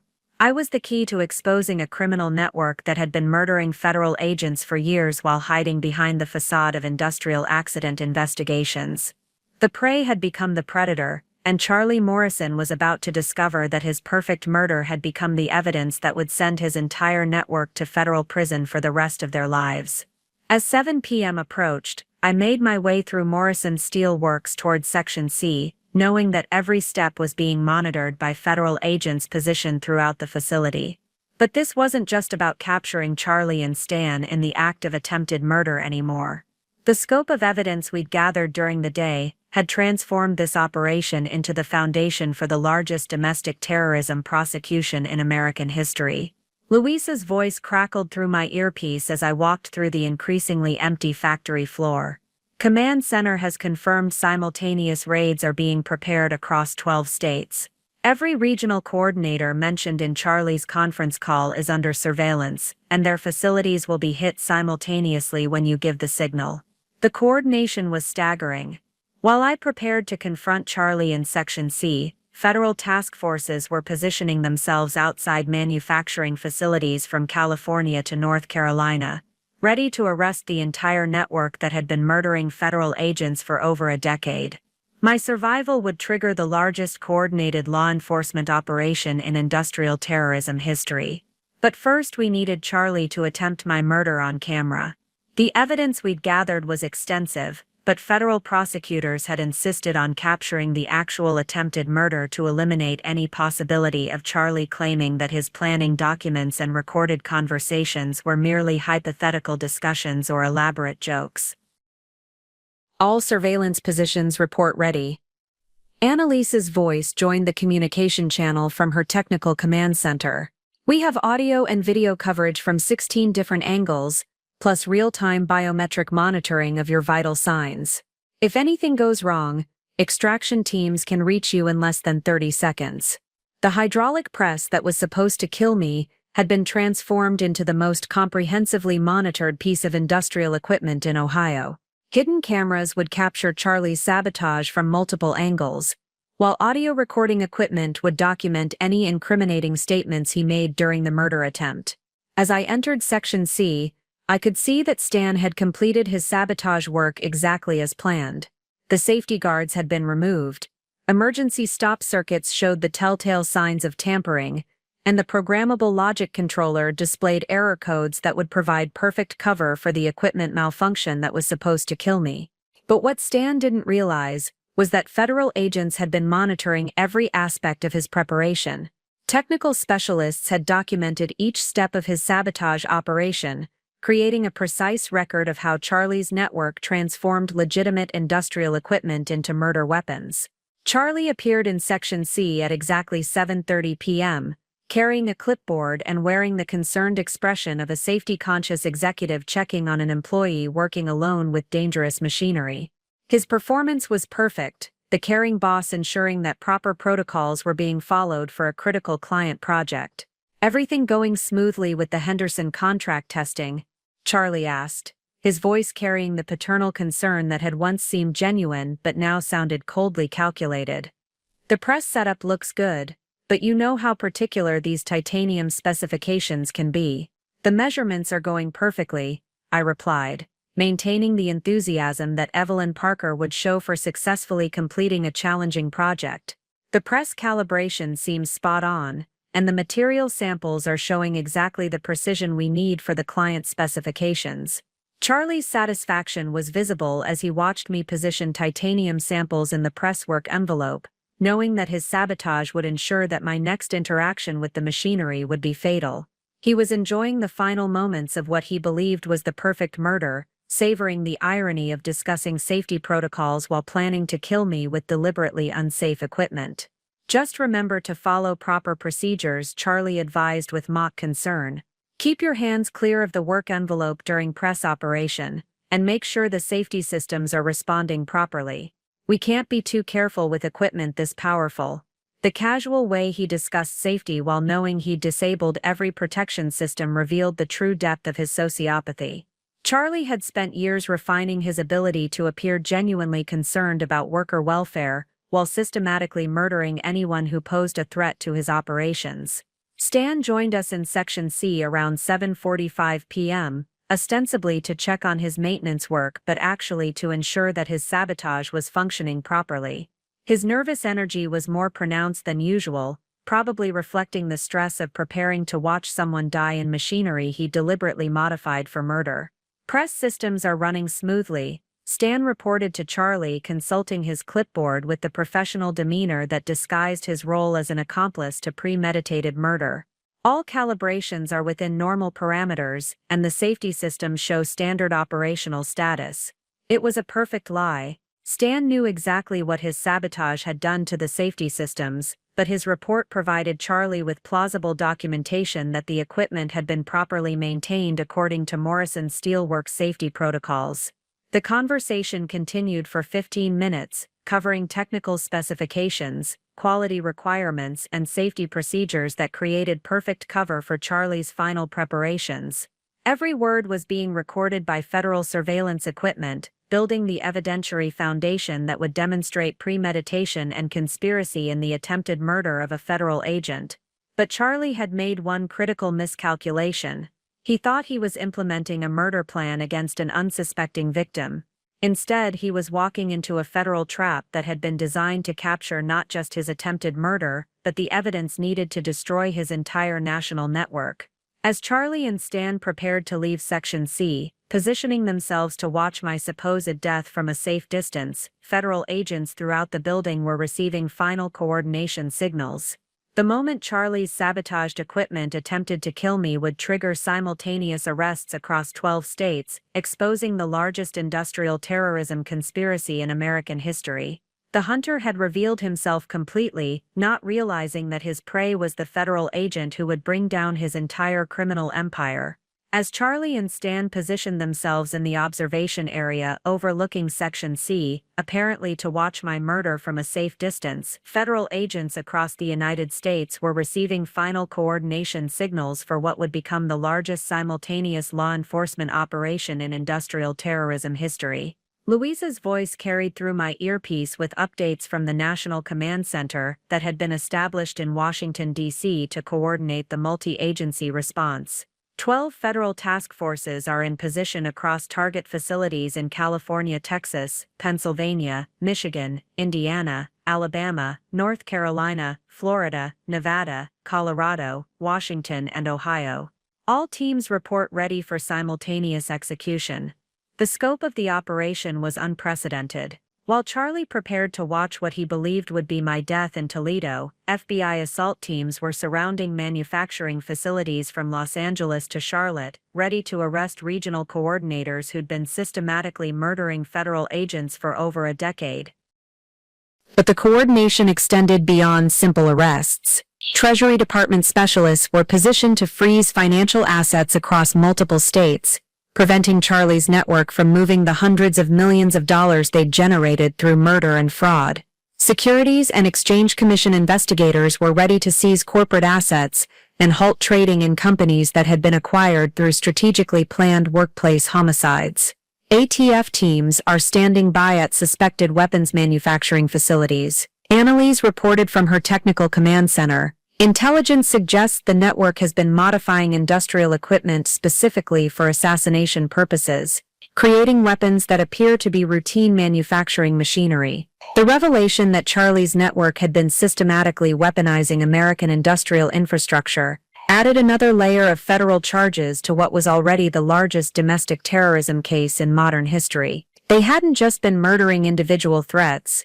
They'd been conducting systematic warfare against the regulatory agencies that protected American workers. Department of Homeland Security coordinators were managing the operation's national security implications, particularly the discovery that Charlie's network had infiltrated federal agencies and was targeting investigators working on classified projects related to military contractors and government facilities. Washington liaison has been identified as Deputy Assistant Administrator Rebecca Walsh from OSHA headquarters, Louisa reported, her voice carrying the gravity of someone who understood the implications of federal agency infiltration. She's been providing real-time intelligence on undercover operations to assassination targets for over 5 years. The corruption extended into the highest levels of workplace safety oversight, revealing that Charlie's network had essentially captured the regulatory system, designed to prevent exactly the kind of crimes they were committing. Federal agents tasked with protecting workers had been systematically eliminated by corrupt officials within their own agencies. But the most chilling coordination involved international connections. Communication intercepts had revealed that Charlie's model was being exported to manufacturing facilities in Mexico, Canada,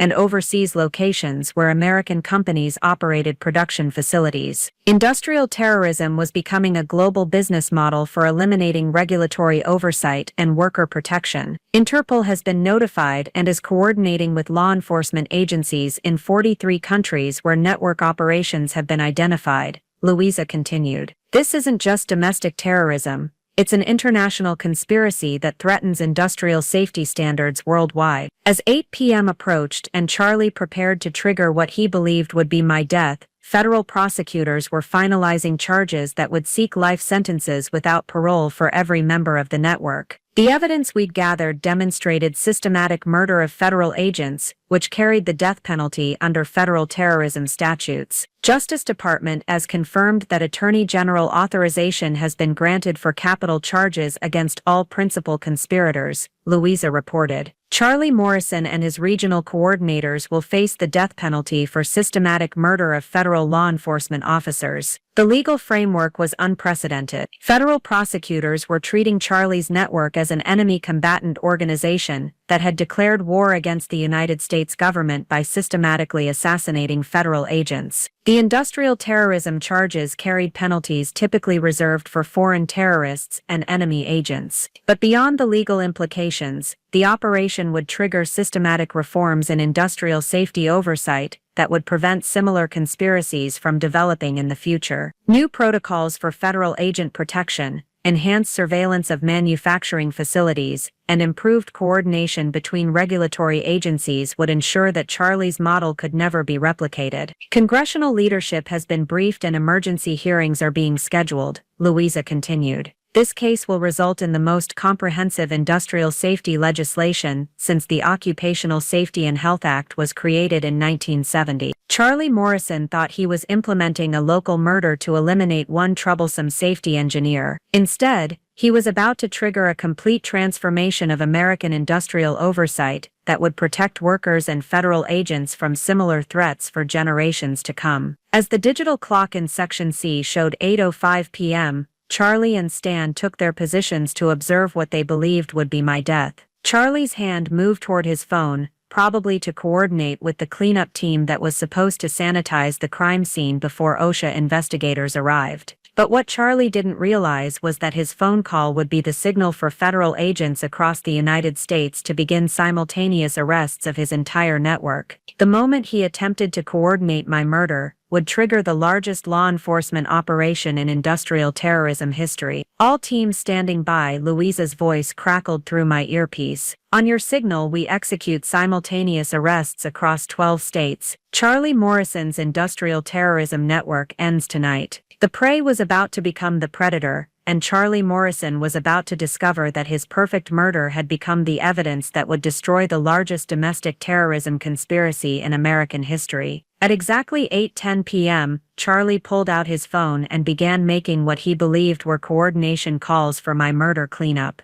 But every number he dialed connected him to federal agents who'd been monitoring his network for the past 48 hours, documenting his final preparations while building an unassailable case for terrorism charges. "Cleanup team, this is Morrison," Charlie said into his phone, his voice carrying the clinical efficiency that characterized all his criminal communications. "Parker elimination proceeds in 5 minutes. Standard protocol for evidence sanitization and witness management." What Charlie didn't realize was that the person responding to his call was FBI Special Agent Marcus Webb, who'd been impersonating his cleanup coordinator since Thursday morning. Every instruction Charlie gave about covering up my murder was being recorded as evidence of conspiracy and obstruction of justice. "Copy that, Morrison," Agent Webb replied in the flat tone that Charlie's actual cleanup coordinator typically used. "Teams are positioned for immediate post-incident response. Estimated cleanup completion in 90 minutes. From my position at the hydraulic press, I could see Charlie's satisfaction as he received confirmation that his murder plan was proceeding exactly as scheduled.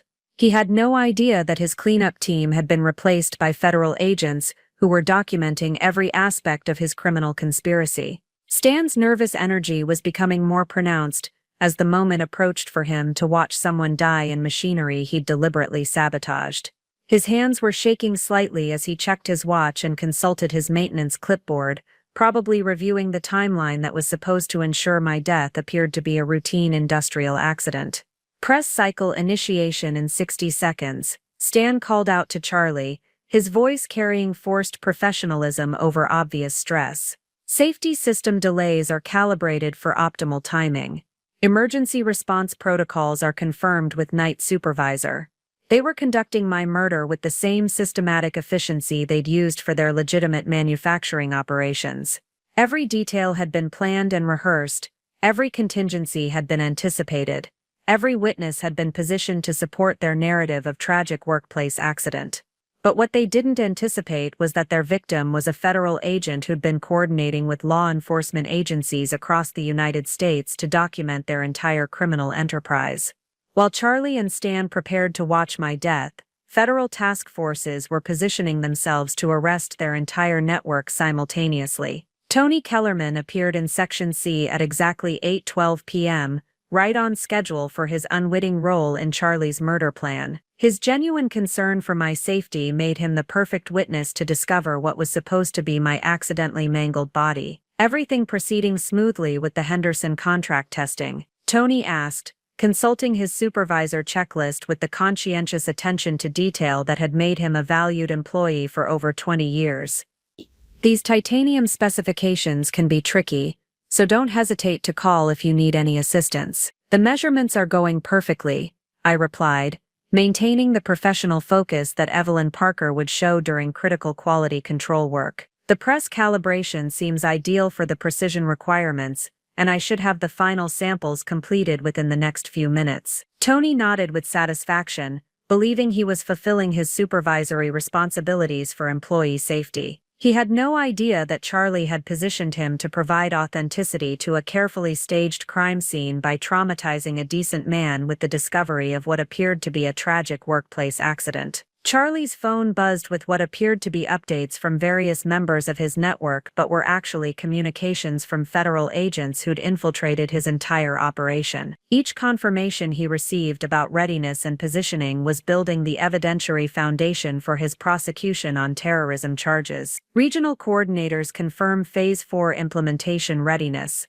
Charlie murmured to Stan as he reviewed his phone messages. Pennsylvania, Indiana, and Michigan operations proceed as scheduled following successful Parker elimination. They were treating my murder as the trigger for expanded assassination operations across the industrial Midwest. My death was supposed to provide the template for murdering federal agents in multiple states, spreading Charlie's model throughout American manufacturing infrastructure. But Charlie's confidence was about to become his complete destruction. While he prepared to watch what he believed would be my death, federal agents were receiving final authorization for an operation that would expose his network as the largest domestic terrorism conspiracy in modern American history. All federal task forces report final positioning complete. Luisa's voice crackled through my earpiece. Simultaneous arrests authorized on your signal. 47 arrest warrants are ready for execution across 12 states. The moment had arrived. Charlie Morrison thought he was implementing the perfect murder that would eliminate a troublesome safety engineer and clear the way for expanded criminal operations. Instead, he was about to trigger a federal response that would destroy his entire network and send him to death row for systematic assassination of federal agents. As the digital clock in Section C showed 8:14 p.m.,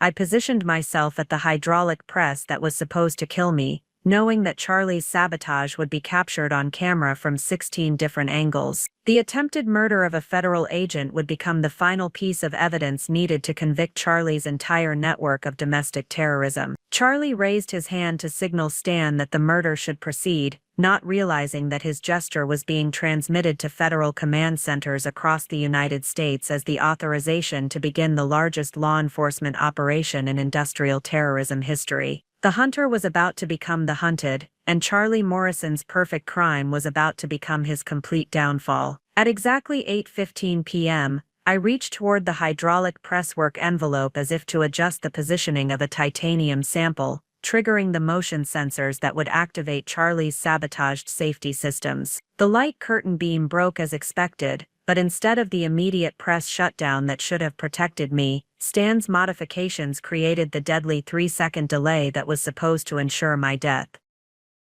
But what Charlie and Stan didn't realize was that federal agents had been monitoring their sabotage work since Thursday evening. Technical specialists had documented every modification Stan made to the safety systems, allowing them to develop countermeasures that would protect me while preserving the evidence needed to prove attempted murder. The press began its lethal descent exactly as Charlie had planned, but hidden hydraulic overrides installed by federal technicians immediately halted the machinery before it could cause any injury. From Charlie and Stan's observation position, it appeared that I'd successfully triggered the safety systems and narrowly avoided what looked like a dangerous equipment malfunction. "System malfunction," I called out, stepping back from the press with the startled reaction that Evelyn Parker would show after a close call with dangerous machinery. The safety curtain didn't respond properly. The press started cycling even though I was in the work envelope. Charlie's expression shifted from anticipation to confusion as he realized his murder weapon hadn't functioned as planned. Stan's face went white as he saw the press halt safely instead of completing the cycle that was supposed to crush me to death. "That's impossible," Stan muttered under his breath, his engineering knowledge telling him that his sabotage should have created a lethal 3-second window. The safety delays were calibrated precisely. The press cycle should have completed before the stop command executed. But before Charlie could respond to the apparent failure of his murder attempt, the loading dock doors of Morrison Steelworks burst open and federal agents poured into Section C with weapons drawn. The facility that Charlie thought was his private killing ground had been transformed into a federal crime scene with comprehensive surveillance and overwhelming tactical response. "FBI, Charlie Morrison and Stan Rodriguez, you are under arrest for attempted murder of a federal agent." Agent Marcus Webb's voice echoed through Section C as tactical teams surrounded the observation area where Charlie and Stan had positioned themselves to watch my death. Charlie's face went through a series of expressions: confusion, recognition, and finally pure terror as he realized the scope of what was happening. The woman he'd planned to murder was calmly stepping away from the press machinery, removing hidden recording equipment and revealing the federal agent's badge that had been concealed beneath her safety engineer coveralls. "What the hell is going on?" Charlie demanded, his voice cracking with the stress of seeing his perfect plan collapse into federal arrest. "Evelyn, what are you doing with those people?" "My name is Special Agent Evelyn Parker, Department of Labor, Office of Inspector General," I replied, walking toward Charlie with the calm professionalism that 18 months of federal training had ingrained. "You are under arrest for conspiracy to commit murder, attempted murder of a federal agent, domestic terrorism, and racketeering conspiracy." Stan's legs gave out completely as the full reality hit him. He'd been preparing to watch someone die in machinery he'd sabotaged, never realizing that he was walking into a federal trap that had been months in the making. "You've been investigating us this entire time," Charlie said, his business executive persona crumbling as he understood that everything he'd built was about to be destroyed. 18 months of surveillance, building evidence, documenting our operations. Every conversation, every phone call, every email, every financial transaction, I confirmed as Agent Webb approached Charlie with handcuffs. "Your entire network has been under federal surveillance for the past week. While you were planning my murder, we were coordinating the largest industrial terrorism arrest operation in American history." Charlie's phone began buzzing with urgent calls, probably from regional coordinators who were discovering that their facilities were being raided simultaneously across 12 states. But those calls would never be answered. Federal agents had been monitoring Charlie's communications for days, replacing his accomplices with undercover operatives who'd been documenting every aspect of the conspiracy. Simultaneous arrests are being executed at facilities in California, Texas, Pennsylvania, Michigan, Indiana, Alabama, North Carolina, Florida, Nevada, Colorado, and Washington, Agent Webb announced as he secured Charlie's hands behind his back. 47 members of your network are being arrested on federal terrorism charges as we speak." Stan was hyperventilating as agents secured him with handcuffs, the reality of life imprisonment for attempted murder of a federal agent overwhelming his ability to process what was happening. "I just did maintenance work," he gasped, between labored breaths. Charlie said it was routine calibration, standard safety system testing. "You systematically sabotaged industrial equipment to murder federal agents," I replied, consulting the evidence file that Annalise was handing me. We have video documentation of every modification you made to the press safety systems, plus recordings of your conversations with Charlie about creating windows of vulnerabilities for assassination purposes. Tony Kellerman appeared in Section C, drawn by the commotion and completely bewildered by the scene of federal agents arresting his colleagues. His genuine confusion and concern confirmed that he'd been an unwitting participant in Charlie's plan, positioned to discover what was supposed to be my accidentally mangled body. "What's happening here?" Tony asked, his grandfatherly concern evident as he looked from the federal agents to Charlie and Stan in handcuffs. "Is everyone okay? Was there an equipment accident?"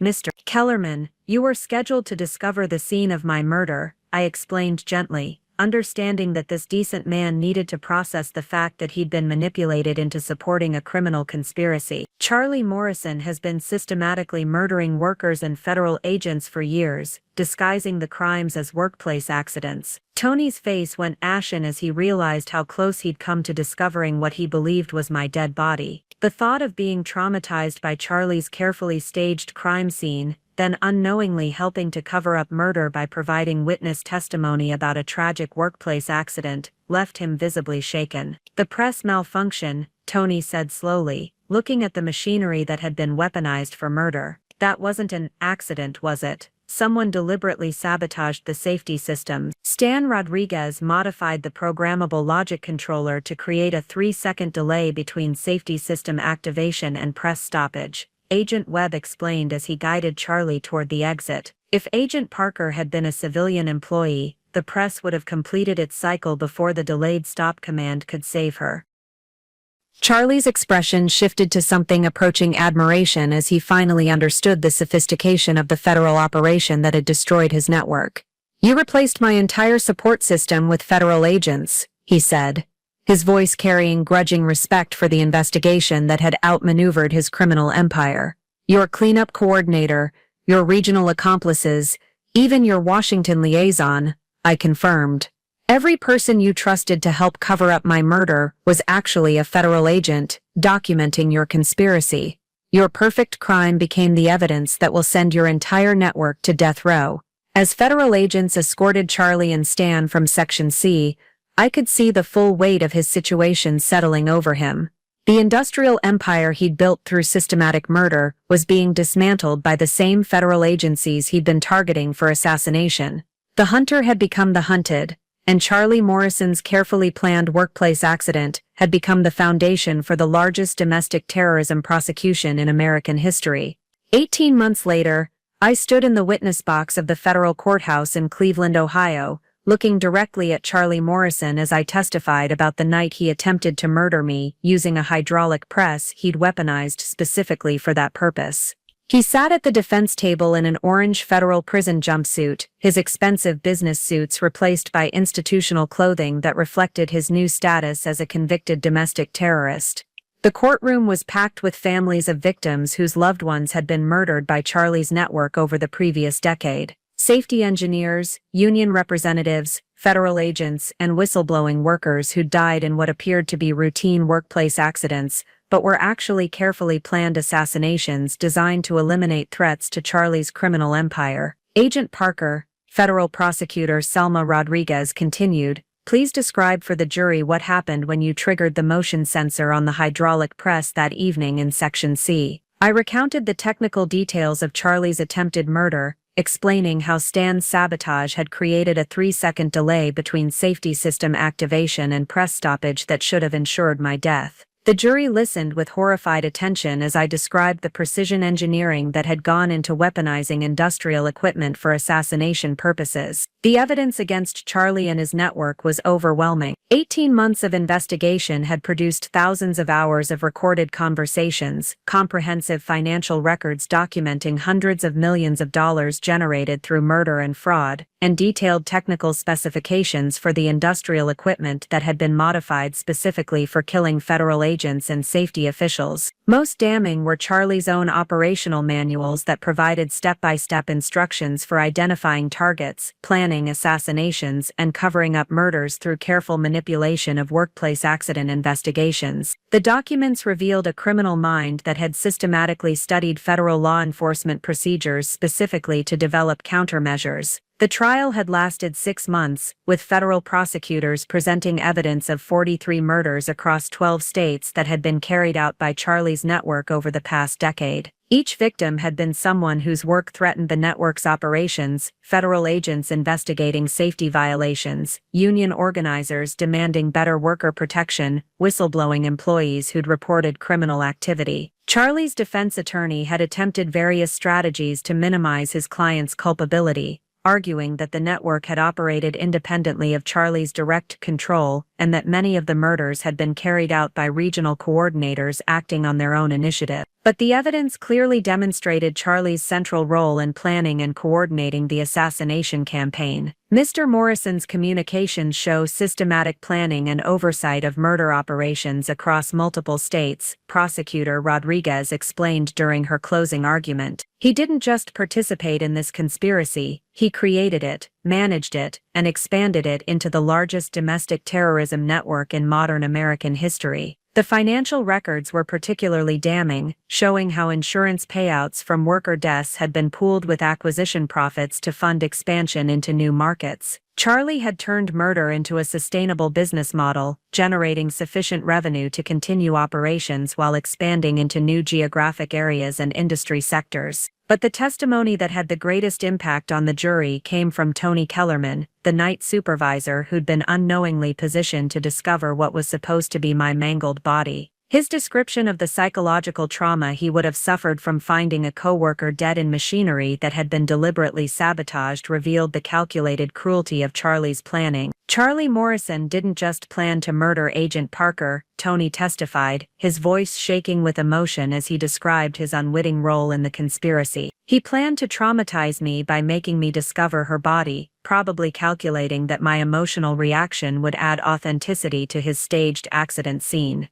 The international scope of the conspiracy had added terrorism charges that carried the death penalty. Evidence revealed that Charlie's model had been exported to manufacturing facilities in 17 countries, creating a global network of industrial assassination operations that threatened workplace safety standards worldwide. Stan Rodriguez had cooperated with federal prosecutors in exchange for a life sentence instead of execution, providing detailed testimony about the technical methods used to weaponize industrial equipment. His engineering expertise had been crucial to the network's success, but his cooperation had also provided prosecutors with the evidence needed to convict the entire conspiracy.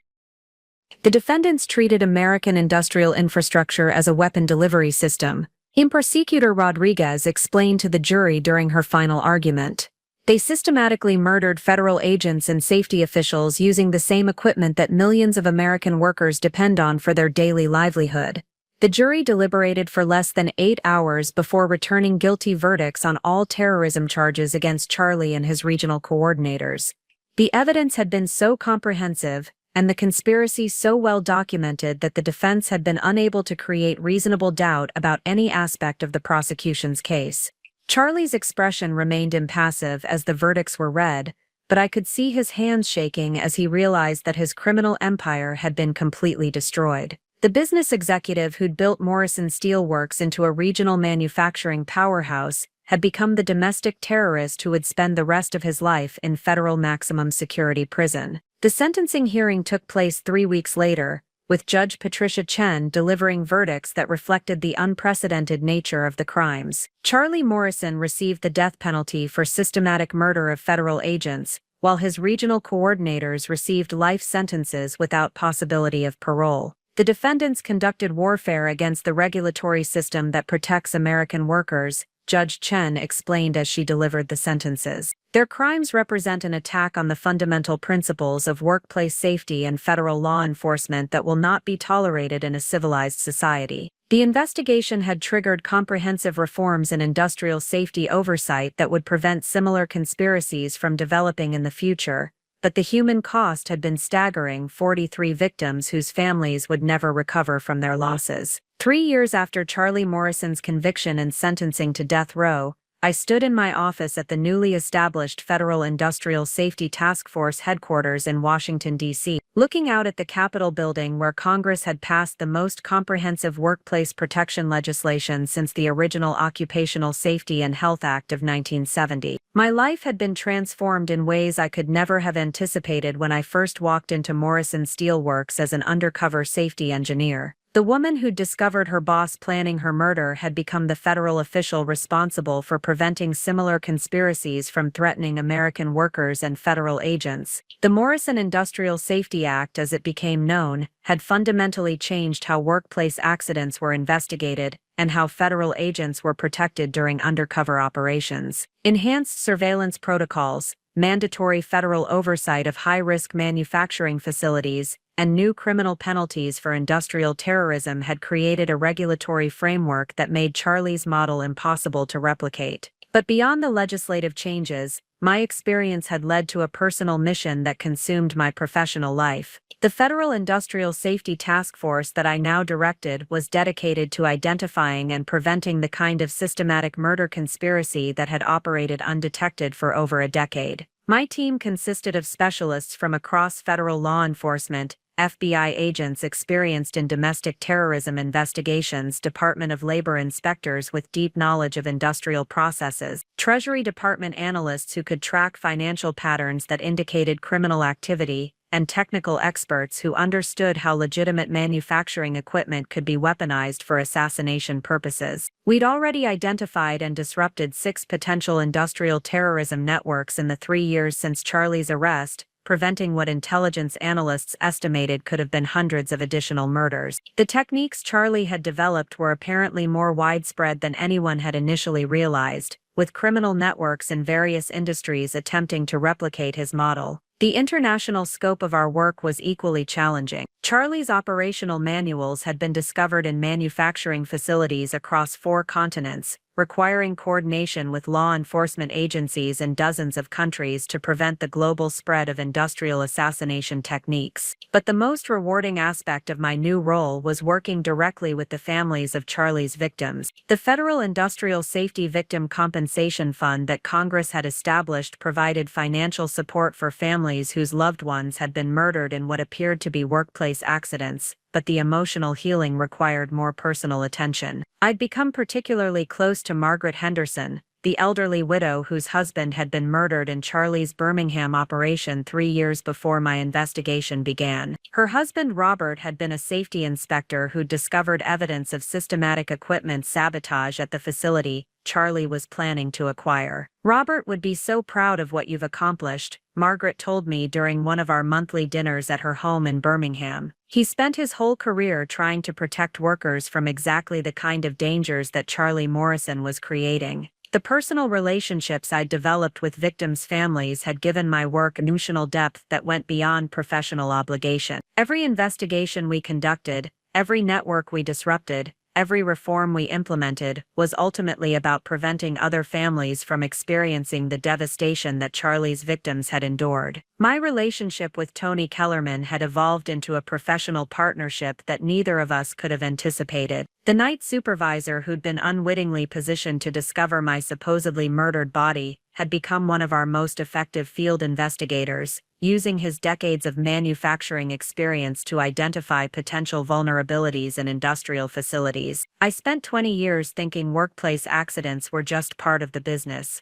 Tony explained during a recent briefing on suspicious patterns we'd identified at a chemical processing facility in Texas. "Now I understand that some of those accidents were actually murders, and I want to make sure we catch the killers before they can hurt anyone else."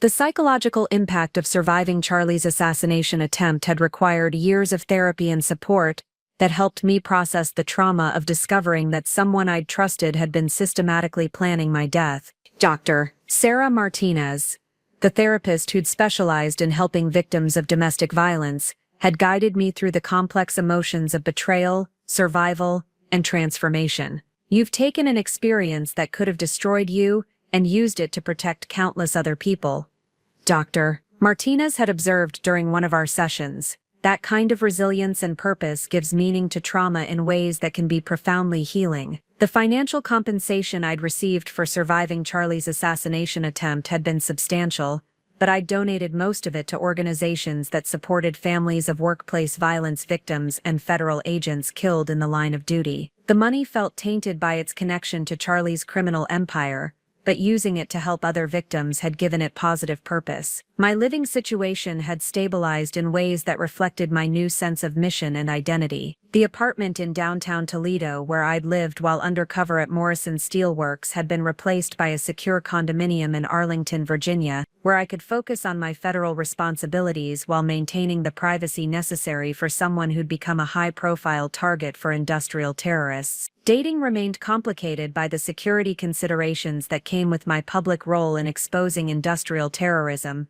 but I developed meaningful relationships with other federal agents who understood the unique challenges of law enforcement work. The isolation that had characterized my undercover years had given way to professional and personal connections that provided genuine support and companionship. Most importantly, I'd found a sense of purpose that transcended personal survival and professional advancement. Every day brought opportunities to prevent other federal agents and civilian workers from experiencing what Charlie Morrison had planned for me. The prey had become the protector, and Charlie Morrison's failed assassination had become the foundation for a career dedicated to ensuring that industrial terrorism could never again hide behind the facade of workplace accidents. Every morning when I arrived at the Federal Industrial Safety Task Force headquarters, I was reminded that Charlie's attempt to silence me had instead given me a voice that would protect American workers for generations to come.